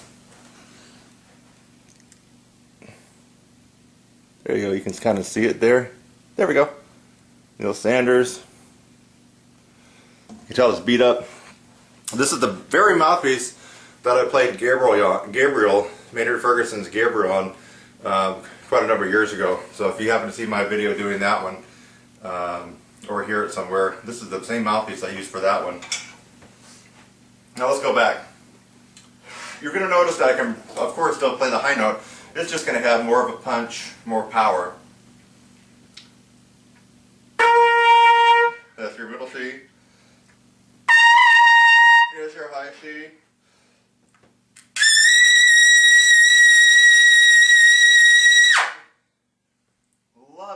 Love it the way it comes out. You notice that in all these mouthpieces, I was able to hit the double C. All of us have different dental structure, different facial features up here, and therefore what works for somebody, for example, this works for me, might not work for you. And that's why I would definitely recommend, and I recommend all my students to spend some time going through different mouthpieces and making sure that mouthpiece is appropriate for what you do. This mouthpiece may not be the perfect mouthpiece for a symphonic player, but it shouldn't be the reason a symphonic player would say that they can't play high because they need a cheater mouthpiece. I've just broken that myth right here. You heard me play a double C on a Bach 1.5 mouthpiece. You've heard me play, that's a 1.5 C mouthpiece. You heard me play a double C on a Bach 7 C mouthpiece. That's the standard mouthpiece that every little kid gets when they take their horn right out of the case for the first time. So what can we learn from this? You, first of all, need to be taking lessons from someone like myself, or you got to take lessons from somebody who already can do what you want to do. That's number one. Number two, put the notion of mouthpieces allowing you to play high out of your head and actually do the real trumpet work. What does that mean? You actually got to practice. And you got to practice the right stuff in the right amounts. That's what we learned today. You don't need a cheater mouthpiece to play high. You should be able to play high on any mouthpiece you pick up. I just proved it here. You know, I want you to go to trumpetzazzle.com. That's www.trumpetzazzle.com. I have an array of trumpet video lessons. My main job is teaching trumpet from beginners all the way up to advanced and professionals. Yes, I do have a couple of professionals from time to time that come in that want to learn how to improve their range. Always remember, it takes about 5,000 hours of concentrated practice from beginning, whether you started in 5th grade or if you're starting as an adult, doesn't matter, log those hours in. It takes about 5,000 hours just to reach the very bottom of the professional caliber trumpet player. So if you're wondering where you're at or why you're not where you want to be, think about how many hours you've logged in since you began playing. And if it's not 5,000, chances are you need to put in some more practice time. And, I'll repeat it again, you got to get with the right teacher. In fact, let me just bring that up before we close it. You know, if you go to Google and you type in trumpet lessons, you're going to see quite a variety of people on there, including myself. I come on page 2 right now. I'm trying to get on page 1. But you want to get with a trumpet instructor who not only can tell you how to play high, show you how to play high, but actually has been out there in front of an audience with different bands playing upper register trumpet music. Anyway, what I've noticed is that a lot of these trumpet players that you're going to find that pop up on Google on page 1 right away, if you try to search their name and find out what they've done, what they played, some of them you can't even find a live video of them playing. But their marketing is really good. So I would just caution you that as you're looking for somebody to help you out with your trumpet lessons and improving high range and everything else, you want to get with somebody who can actually play the trumpet, play the way you want to play, and has actually proved it with bands and other live audiences. Go to trumpetzazzle.com. See you there.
reasons you cannot play high.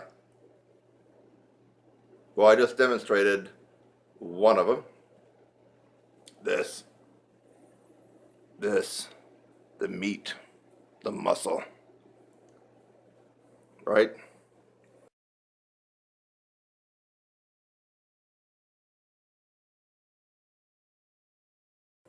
But you already knew that, right? Yeah. You know you got to have chops. You got to build this. Everything. All these muscles, everything. It's all got to be built up strong. So you know that one, but maybe you didn't. Maybe you thought it was talent. Okay? A lot of people think it's just talent. Can't play high. I was just born to play third chair. Just the way it is. Don't get mad about it. Don't beat yourself up over it. You just weren't born with the talent to be able to play high. Actually, some people feel that way. But that is 100% wrong. 100% incorrect. That's your belief system, but it's not reality. Your belief system, but not reality. So the top reason that you can't play high is you haven't gone through the process of training this and the whole mechanism from diaphragm to here to out to the horn. You haven't gone through that process. Now you can look at video, YouTube after YouTube. In fact, I just crossed over the 600 mark on my YouTube channel. Videos available to the public. You can watch them all. You're not going to get that miraculous improvement in range and endurance just by watching videos, even though I'm giving you some good advice and others are giving you good advice. You have to go through the process. The process is systematically applying so many different angles at your chops, your breathing, your tongue, strategically over a period of time, infused with momentum. That's what the process is. And you're not likely to have gone through that process if you're watching this video, or maybe you're just watching it just for giggles. But you have to go through the process. It seems like a lot of teachers that can actually play decently high are not taking their students through the process. And as a result, the students don't end up playing as well as a teacher, and they don't even make that much improvement. It's about the process, not about one or two techniques or a routine that you're going to do. About the process. So, if you watch my stuff, you will get better, and you are certainly going to play a little bit higher, a little bit better, a bigger sound, a bigger tone, more accuracy, better endurance, yes. But you're not going to get that miracle, amazing, oh my God, I was playing high Z's and D's a few months ago, and now I'm zinging out double high G's. Now I can actually do some Broadway shows if I wanted. No, you're not going to get that by watching just individual random videos on how to play trumpet better from anybody. You have to go through the process. I happen to know what that process is, by the way. And according to most of the people that have been working with me, it seems like they know it now too, and they can demonstrate it. So let's go on to number 2, or the second reason, the second top reason that you can't play high. That. Tongue and tongue arch. Now, you can still play high without the tongue arch. I'm going to play high right now, leaving my tongue dropped in a low C positioning. And now it's not going to sound good at all.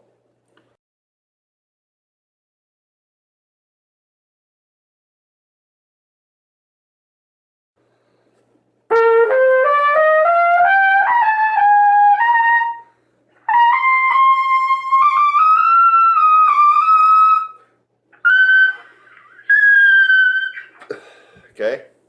How am I able to still get up there even though it sucked? I had the chops. But having the chops is one part of the equation. If you don't have the tongue arch, my friend, you can have the range. F, G, weak, kind of brittle sounding, stiff sounding, not that powerful.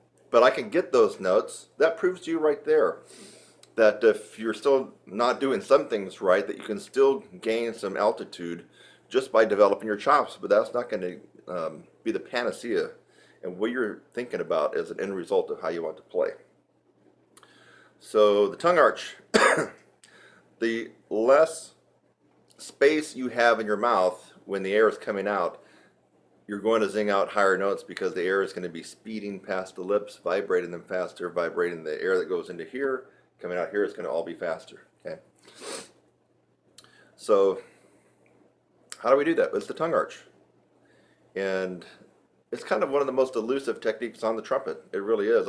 I get people that can actually play pretty decently up to high C, D, even E, and they're not using tongue arch, but they're so used to not using tongue arch that they can actually play sometimes at the professional level or as a professional in a symphony. It's quite amazing how they can do that. They're making things in life very, very hard by doing that, but yet they've accommodated not knowing about the tongue arch or not being able to do it. So what if you had a screwed up embouchure, or what if you thought you didn't play correctly? Well, here's my natural setting. What if I played poorly? Let's move the mouthpiece over a little bit. There we go, see it?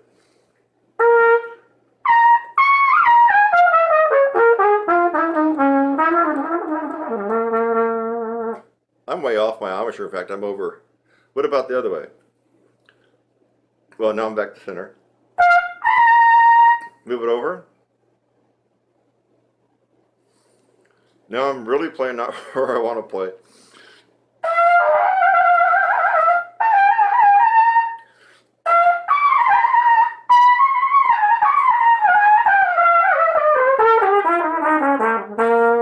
I can still do it, but it sucked that on that one side compared to the other. So I've showed you that with no tongue arch, I can still play high. Playing on a totally screwed up embouchure, one side to the other like that, I can still play some, actually into the upper register above high C. So it's the tongue arch. Tongue arch. So quit looking at whether or not you got a bad embouchure, a defective embouchure, whether or not you think that you're playing a little off center and your teacher's on you for that. You play too high, play too low. You can work on that stuff later, but that's not your problem. The problem is tongue arch, especially if you've got the other part handled, the musculature, the embouchure, and the strength. But a lot of people don't got that handled either. But it's the tongue arch. With the tongue arch, you can do quite amazing things. So if you can play high B flats, B's, and C's with the perfectly executed and advanced tongue arch, that those high C's automatically turn into E's and F's with no change in the musculature and the strengthening of the embouchure here. Tongue arch works wonders. That's the second reason that you can't play. And if it's the second reason, or it's the second place why almost all brass players can't get altitude and can't have good endurance. It seems to be mystical and ambiguous, foggy, murky, unclear what the tongue arch really is. But basically, if you can take the tip of your tongue, that's the tip. Take it and put it under, behind your teeth, your lower teeth. There's upper, lower. Take the tip, go down, anchor it. I have the tip anchored right at the bottom of my lower teeth, where the teeth kind of almost turn into the gums, right at that gum line, or you run out of teeth, and you can feel the wet gum. That's where you anchor the tip of your tongue. Yeah. And then the tongue arches up. Like you're saying in, or E-I-N-G, swimming. Yeah. So that's when you're at maximum tongue arch. And here's a good test for you. I made another tutorial about this, but it was kind of shorter. So you can try this on different things. Here's me going from second line G to C on purpose. Okay?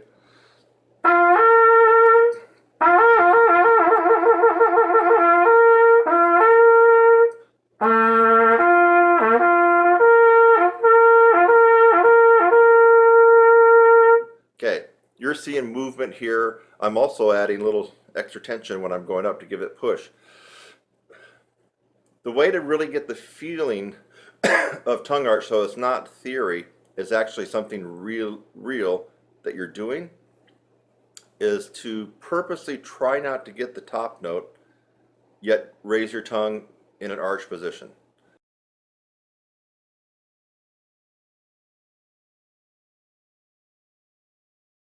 So right now I'm going to take a big breath, and I'm going to hold a G, but during that time what's happening inside my mouth is this. My tongue is arching up. You already know that tip is placed behind my teeth. So it's going here, up. And I'm purposely going to try not to get the C. Watch what happens.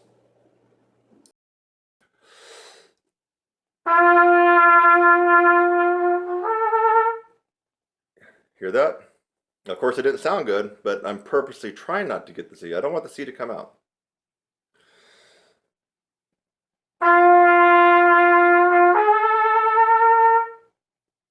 Watch again.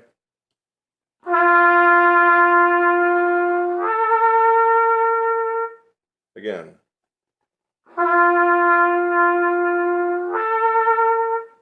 You notice no movement going on here at all, right? And I'm really trying not to let the C to come out. That's your assignment. If you can get that to happen, you've executed the tongue arch quite perfectly. Now, it doesn't stop there. The tongue has to be developed, and you have to be able to hold the tongue arch under a lot of undue pressure when you're above high C. That pressure will flatten down your tongue, and your range will drop. Not because you don't have chops, because you're not maintaining the tongue arch. So the tongue arch, you got to get it, but then you have to develop it to withstand the pressure that will be inside your oral cavity when you're really playing in upper register and beyond. Your tongue arch drops just a micromillimeter, and you've lost 2 notes on your range, just like that. That's how easy it is. So let's try it on a different note. Low C.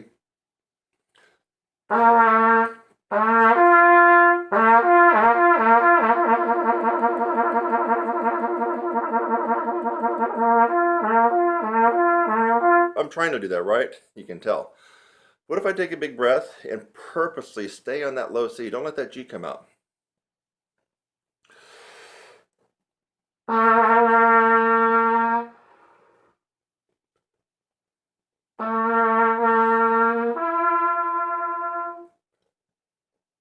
Take a bigger breath this time. The first one came out air because I didn't have any air left.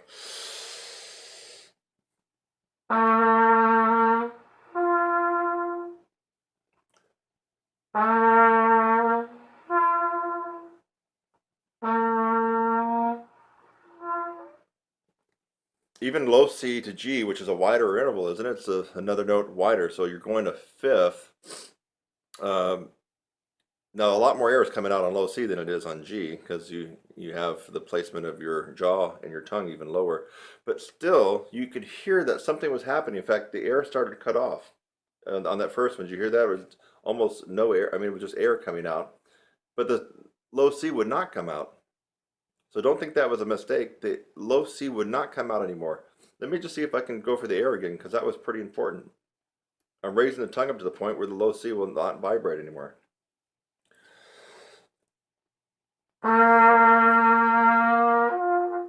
Well, now that time the note came out. No, hold on, let me try it again. Trying to keep the low C down, but I'm raising my tongue into a tongue arch.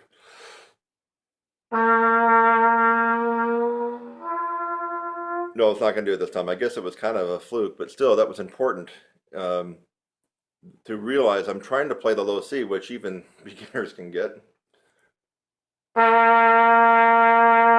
So you know something was going on inside here. I mean, if I can't play the low C, something really is bad, and something bad's going to happen. Maybe the end of the world tonight. I can't play a low C, and if you can't play a low C, it's probably the same thing. Now, if I'm playing a low C and I do something inside my mouth that causes the low C not to come out, you know I'm doing something. You know something is going on. You just have to know that. So I was probably speeding up the air too fast for the low C to come out, and it was in the little twilight zone area right before the G was going to snap out. So I'm not even sure if I've even tried this on C to E. Now, I'm thinking that as you get more narrow in intervals, it's probably going to come out easier. So I'm not sure if this will be the best demonstration or not. Let's find out. So middle C to E. Oh, normally.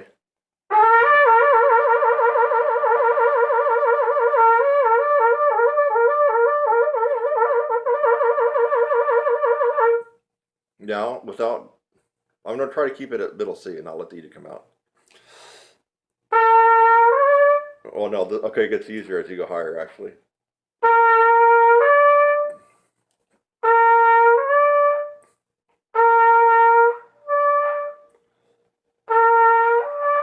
Yeah, okay, so that's why I was experiencing that error at the low C to G. So this demonstration is actually perfect for you at G to C. And if you do have range up to about an A to a high C, you might want to try it from middle C to E because it's actually easier. But it might be so easy that you don't really get the feeling of it. So you've heard me do 3 different ones. G to C is commonly what I show students. Low C to G is going to be harder. And C to E is going to be easier. So you got 3 different intervals that you can slur to using the tongue arch. And remember, you're trying not to let the top note come out. You're trying not to let the top note come out. That's what you're trying to do. But you're arching up, you're trying to arch the tongue as high as it will arch, but with the goal of not getting that top note. Because if you have the goal to get the top note, then you might add a little bit more pressure here. You might blow harder. You're going to be doing some things unconsciously that you've just already trained yourself to do to get the note to come out.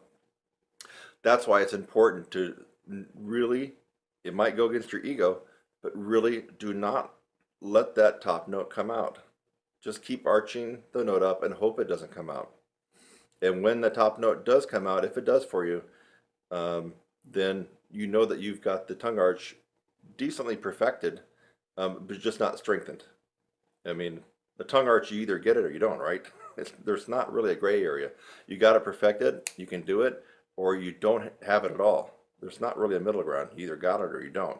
After that point, it's about developing your tongue and the tongue arch to really be refined and just amazingly versatile when you're playing. That's where I come in. Have you ever heard that I got a website called TrumpetSizzler.com, and then I teach a lot of people, especially a lot of advanced and professional players that want to get better with endurance and range? Well, if you haven't heard about it, you're just hearing it now, I actually do that. That's kind of actually what I'm good at. And I'm good at some other things too, but I kind of have this natural knack for helping people out with that. So if you'd like to learn more, you can definitely look at more videos here. And if you're watching this, why not go ahead and subscribe? You can support me. You're going to get an instant email when I put up new videos like this. And I don't know, I think that you're going to learn something and become a better player. But if you really want to take the horse by the reins and run with it, you got to do something, and that's called going through the process, which I alluded to earlier in the video.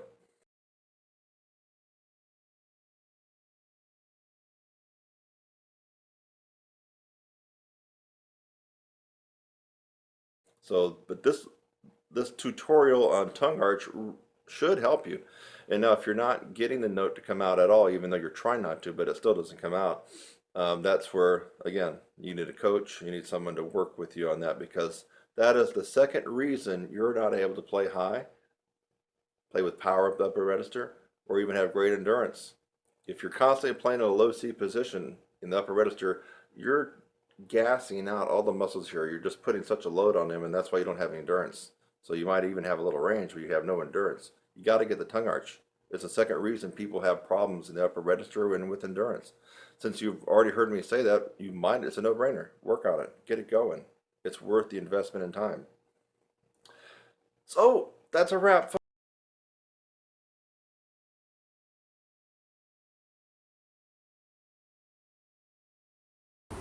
Hey guys and gals, I've been using a cool little tip, shortcut. Again, this is not a substitute for the process or for enrolling in lessons, and specifically we're enrolling in some of my pedagogical specific courses like upper register, technique, lead trumpet playing, breathing.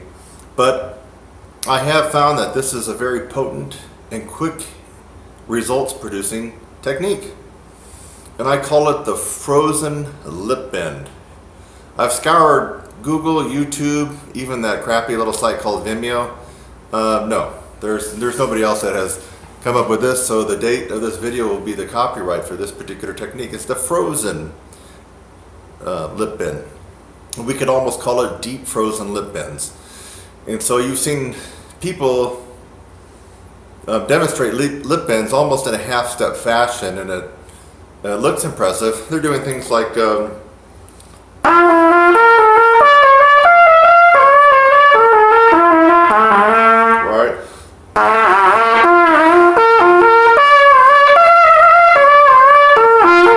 Well, that wasn't a lip bend.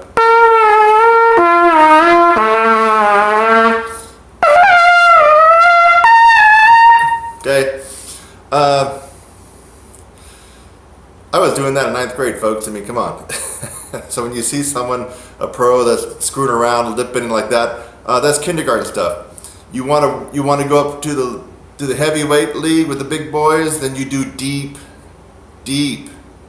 lip bends on any brass instrument. Not this little half-step bullshit jargon that's not going to get you anything.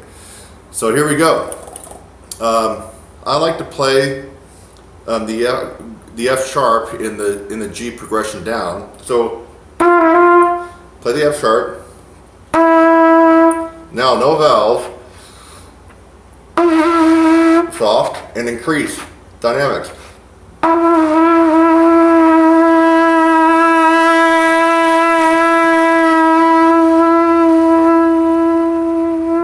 Control, baby, back it off. Okay, now that is the half-step lip bend that you hear all the time, except that was a frozen lip bend, not quite deep, but now it's going to get deeper. Now let's go to something that you don't hear anybody doing unless you've watched another of my tutorials on lip bending. We're going to go down to F natural, which is going to be the whole step below G.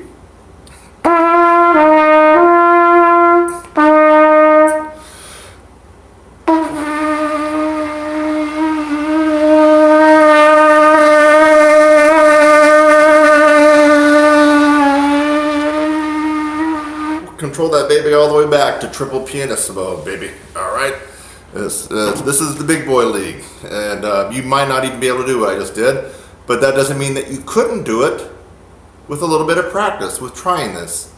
This takes incredible, resilient, flexible, strong, powerful chops to be able to accommodate what I'm showing you now with this technique, the deep frozen lip bend. Let's go even deeper. Now, you'd never hear anybody, I haven't heard anybody lip bend down to an E in this part of the range of the horn on the trumpet. So G to, now we're going down a minor third.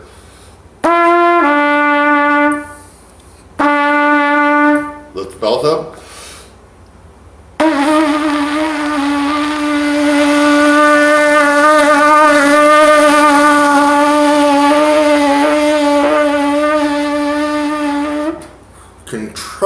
Incredible amount of control there and finesse to be able to accommodate that. You have a favorite celebrity trumpet player, and if you're friends with them, ask them to do what I'm doing. The odds are very considerable and stacked against them that they won't be able to do that. So now we're going to get into the extreme minority of all professional. Actually, this is not even professional. This is way above professional level playing. And you have to have worked considerably on the physical aspects of brass playing to be able to accommodate this, to go down a major third and control it. So G down to E flat.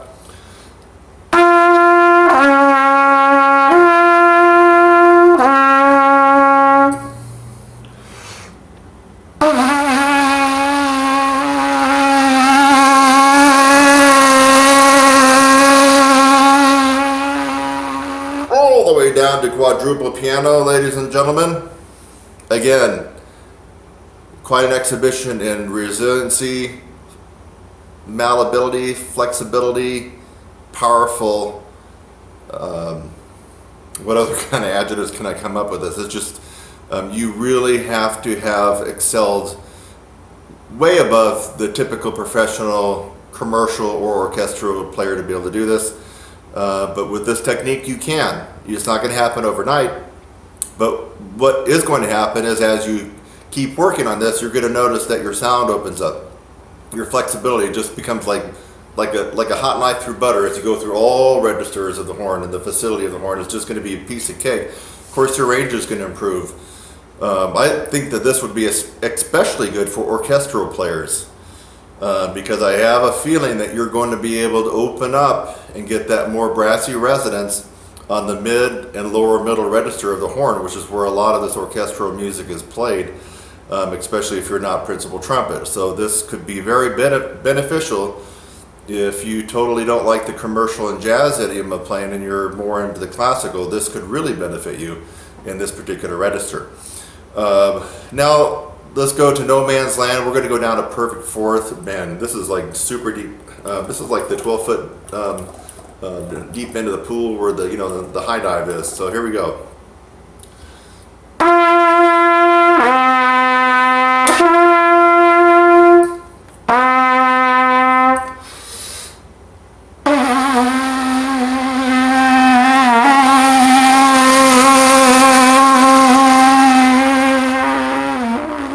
Difficult. In fact, you even heard me falter a little bit. I'm not perfect. I'm close to perfect, but not. No, just kidding. Just kidding. Well, when it comes to looks, yeah, that's been pretty close. But when it comes to playing, yeah, I have my problems. It's just like everybody else. So I guarantee you, most of you are not going to be able to do that. But you do not need to be depressed because you can start just on the F sharp in this progression down from middle G, second line middle G for trumpets. Everybody else you can transpose to the notes in your instrument. That would be practical.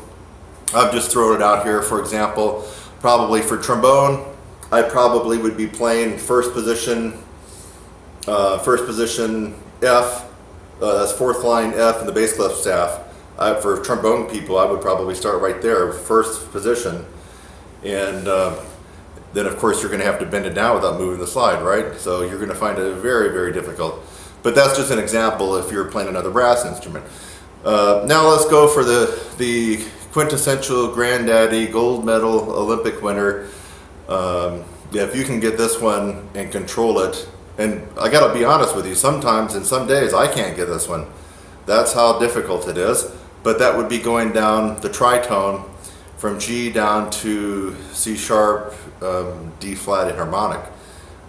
This is almost a nightmare to try to do on a regular basis and be consistent, but I'm going to go ahead and give it a shot right now. So we're playing our G down to D flat.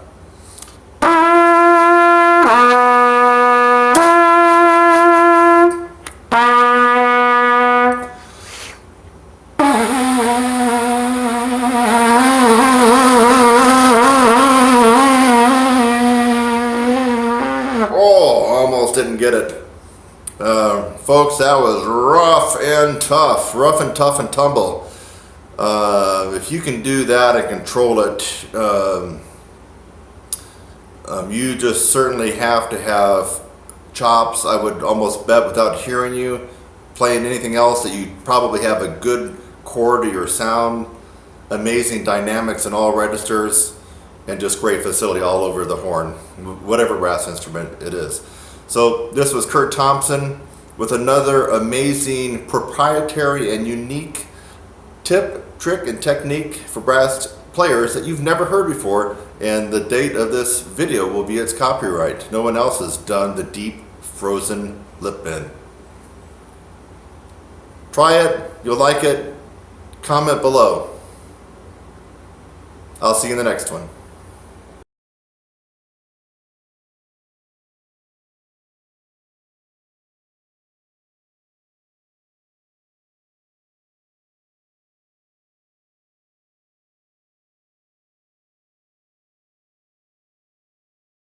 I've been kind of messing around doing the palming Dr. Charles Cullen lip slurs and lip trills, and I've been finding it quite tough. I mean, you can't use any mouthpiece pressure. So I'll just give you an example. You do the horn here, it's palmed. So you make your hand. Now, French horn players, you'll probably have to do this. Trombone players, maybe also. Baritone players, I'm not exactly sure how you would do that unless you could put your, like, you know how a tuba will put their tuba in a big tuba stand. And if you put the tuba in the stand and you just went up to it with the mouthpiece like that, that would be almost the equivalent. So if you could put your euphonium or baritone in some kind of a stand, then you could probably get the technique we're after here. So you make your hand like a shelf, and I was just kind of messing around doing some lip trill, just seeing where I was at. As you've heard in other past tutorials, I've been able to, lip trill pretty decently up to triple G's, but that was using a tremendous amount of mouthpiece pressure at the very end, so that was pretty tough for me. But here I am. Let me just do it this way so you can see.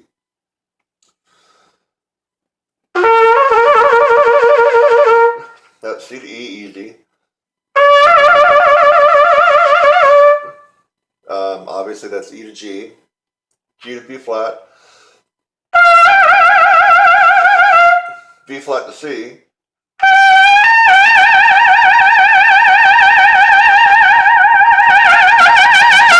okay, so that was B flat to high C. Now, also I'm doing these rather loud. I would say that was just pushing probably forte. You're not going to get too much out of your lip trills in the Charles Colin book if you're playing them pianissimo or piano. I recommend all my students that were at least at the MF mark. MF to F is good. Probably fortissimo is not good. You're going to be blowing so loud, you're going to be defeating the purpose of the technique. So keep these around MF to F. So that was a B flat to high C. So palming. Now look how I got it. I don't know if you can see. I'm only using the weight of the horn, and I'm not doing this. I'm not grabbing and pulling. There we go. Let's try to go a little higher.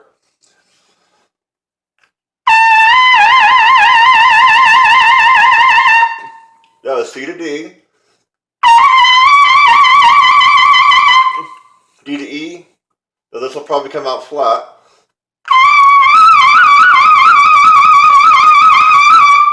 And then, geez, I don't even know if I can make this last one.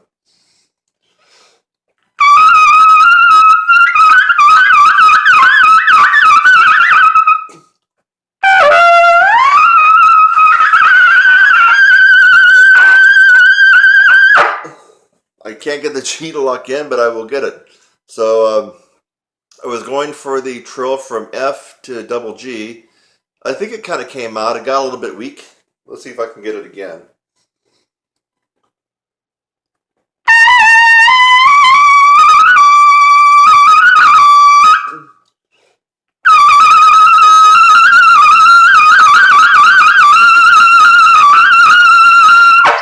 Whew, barely. So I ended up on a double G. Now, folks, I'm probably making that look too easy, so I want you to try it.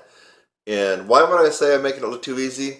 Well, one of the techniques in my course does kind of focus on the Roy Stevens, William Costello, no pressure system palming. Now, we're not doing it exactly as Roy would have had his students do, because I'm not doing the whole gap in the teeth thing and the forward jaw and the upstream type of embouchure that is the Stevens embouchure. So we're not really doing that, but we're actually doing the physical exercise to kind of strengthen up our chops.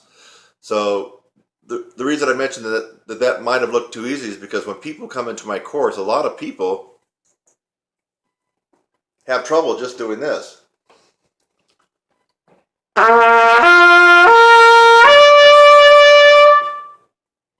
Just going to the E. Now that's just a slur going up.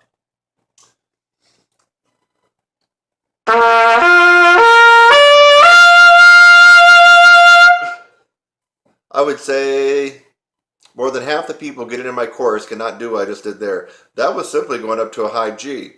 Low C, G, C, E, G. And to go up the next one, now we're going to whittle out almost all people that start my course.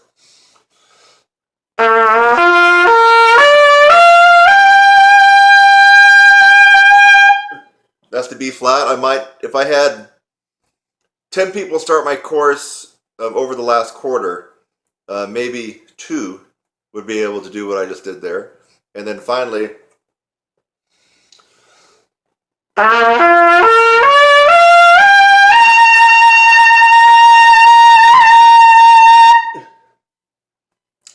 had 10 people start my course over the live course now, the one that they're seeing me every week live, either via Skype or on the phone. Maybe one would be able to do what I just did right there. And that's just a maybe. So take this technique to heart in this drill, and it's a good challenge. I mean, we're all brass players, and it seems like brass players, and especially trumpet players, like a good challenge in the competition and a challenge ourselves. And wow, can you think of a better challenge than this? Yeah, because I mean, come on. If I got on normally,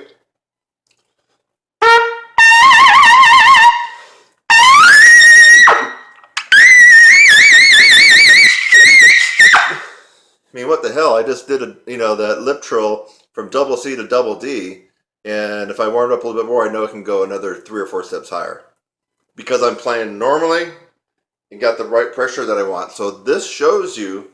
You saw that I kind of thinned out going up to that double G, lip trilling it.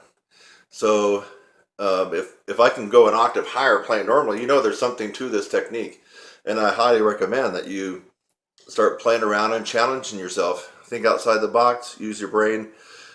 You have to constantly keep moving upwards and expanding everything and advancing your horn. It doesn't stop.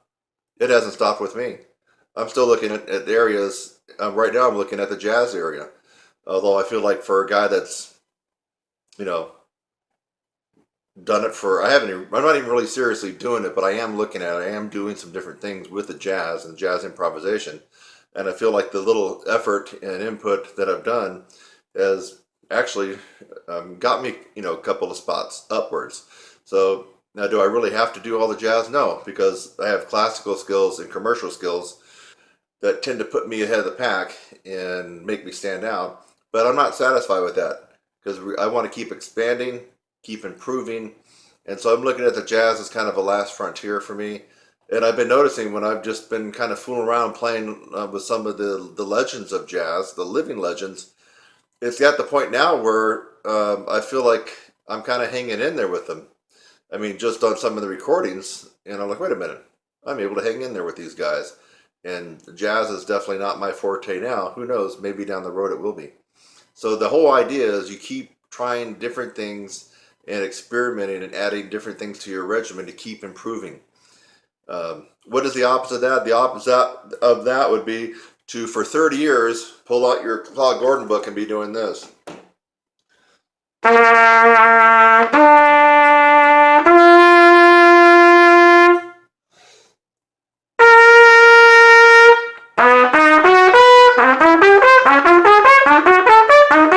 On and on and up. I mean, if you're doing that for 30 years and you're doing nothing else, I can guarantee you just aren't that far along, my friend. Be smart. I'm Kurt Thompson at TrumpetSizzle.com and here on YouTube, you're a brass instructor. I'm a professional trumpet player and teacher, and I want to ask you a question. Would you like to learn how to skyrocket your range, improve your endurance, and reduce mouthpiece pressure? At the very least, you should discover that improving range and endurance is a process. It is not one book you're going to read, not one ebook. It's not one lesson you're going to take with a celebrity trumpet player. It is a process that you will have to go through. If you're willing to go through this process, I can almost guarantee that you will get fantastic results on this instrument or any brass instrument. And for right now, I would just like for you to subscribe to my channel. Look down below and click the subscribe link. I would love to have you as a subscriber on my channel, Your Brass Instructor. I'm Kurt Thompson. I'll see you in the next one.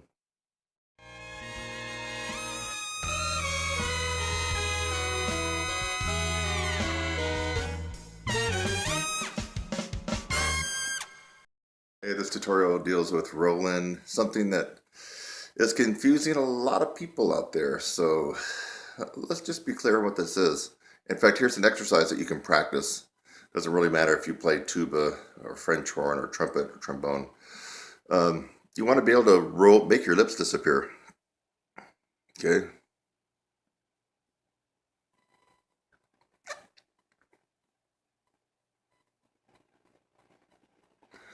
That's a double C Roland position.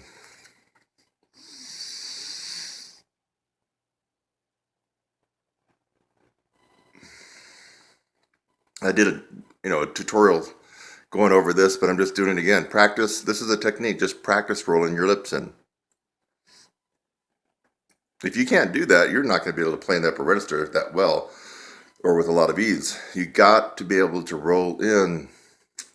Teeth are shut. Don't be confused and think that you're doing this.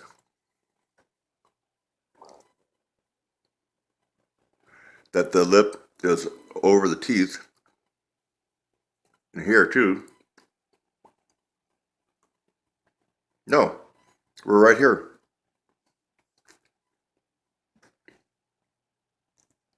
See, teeth were shut.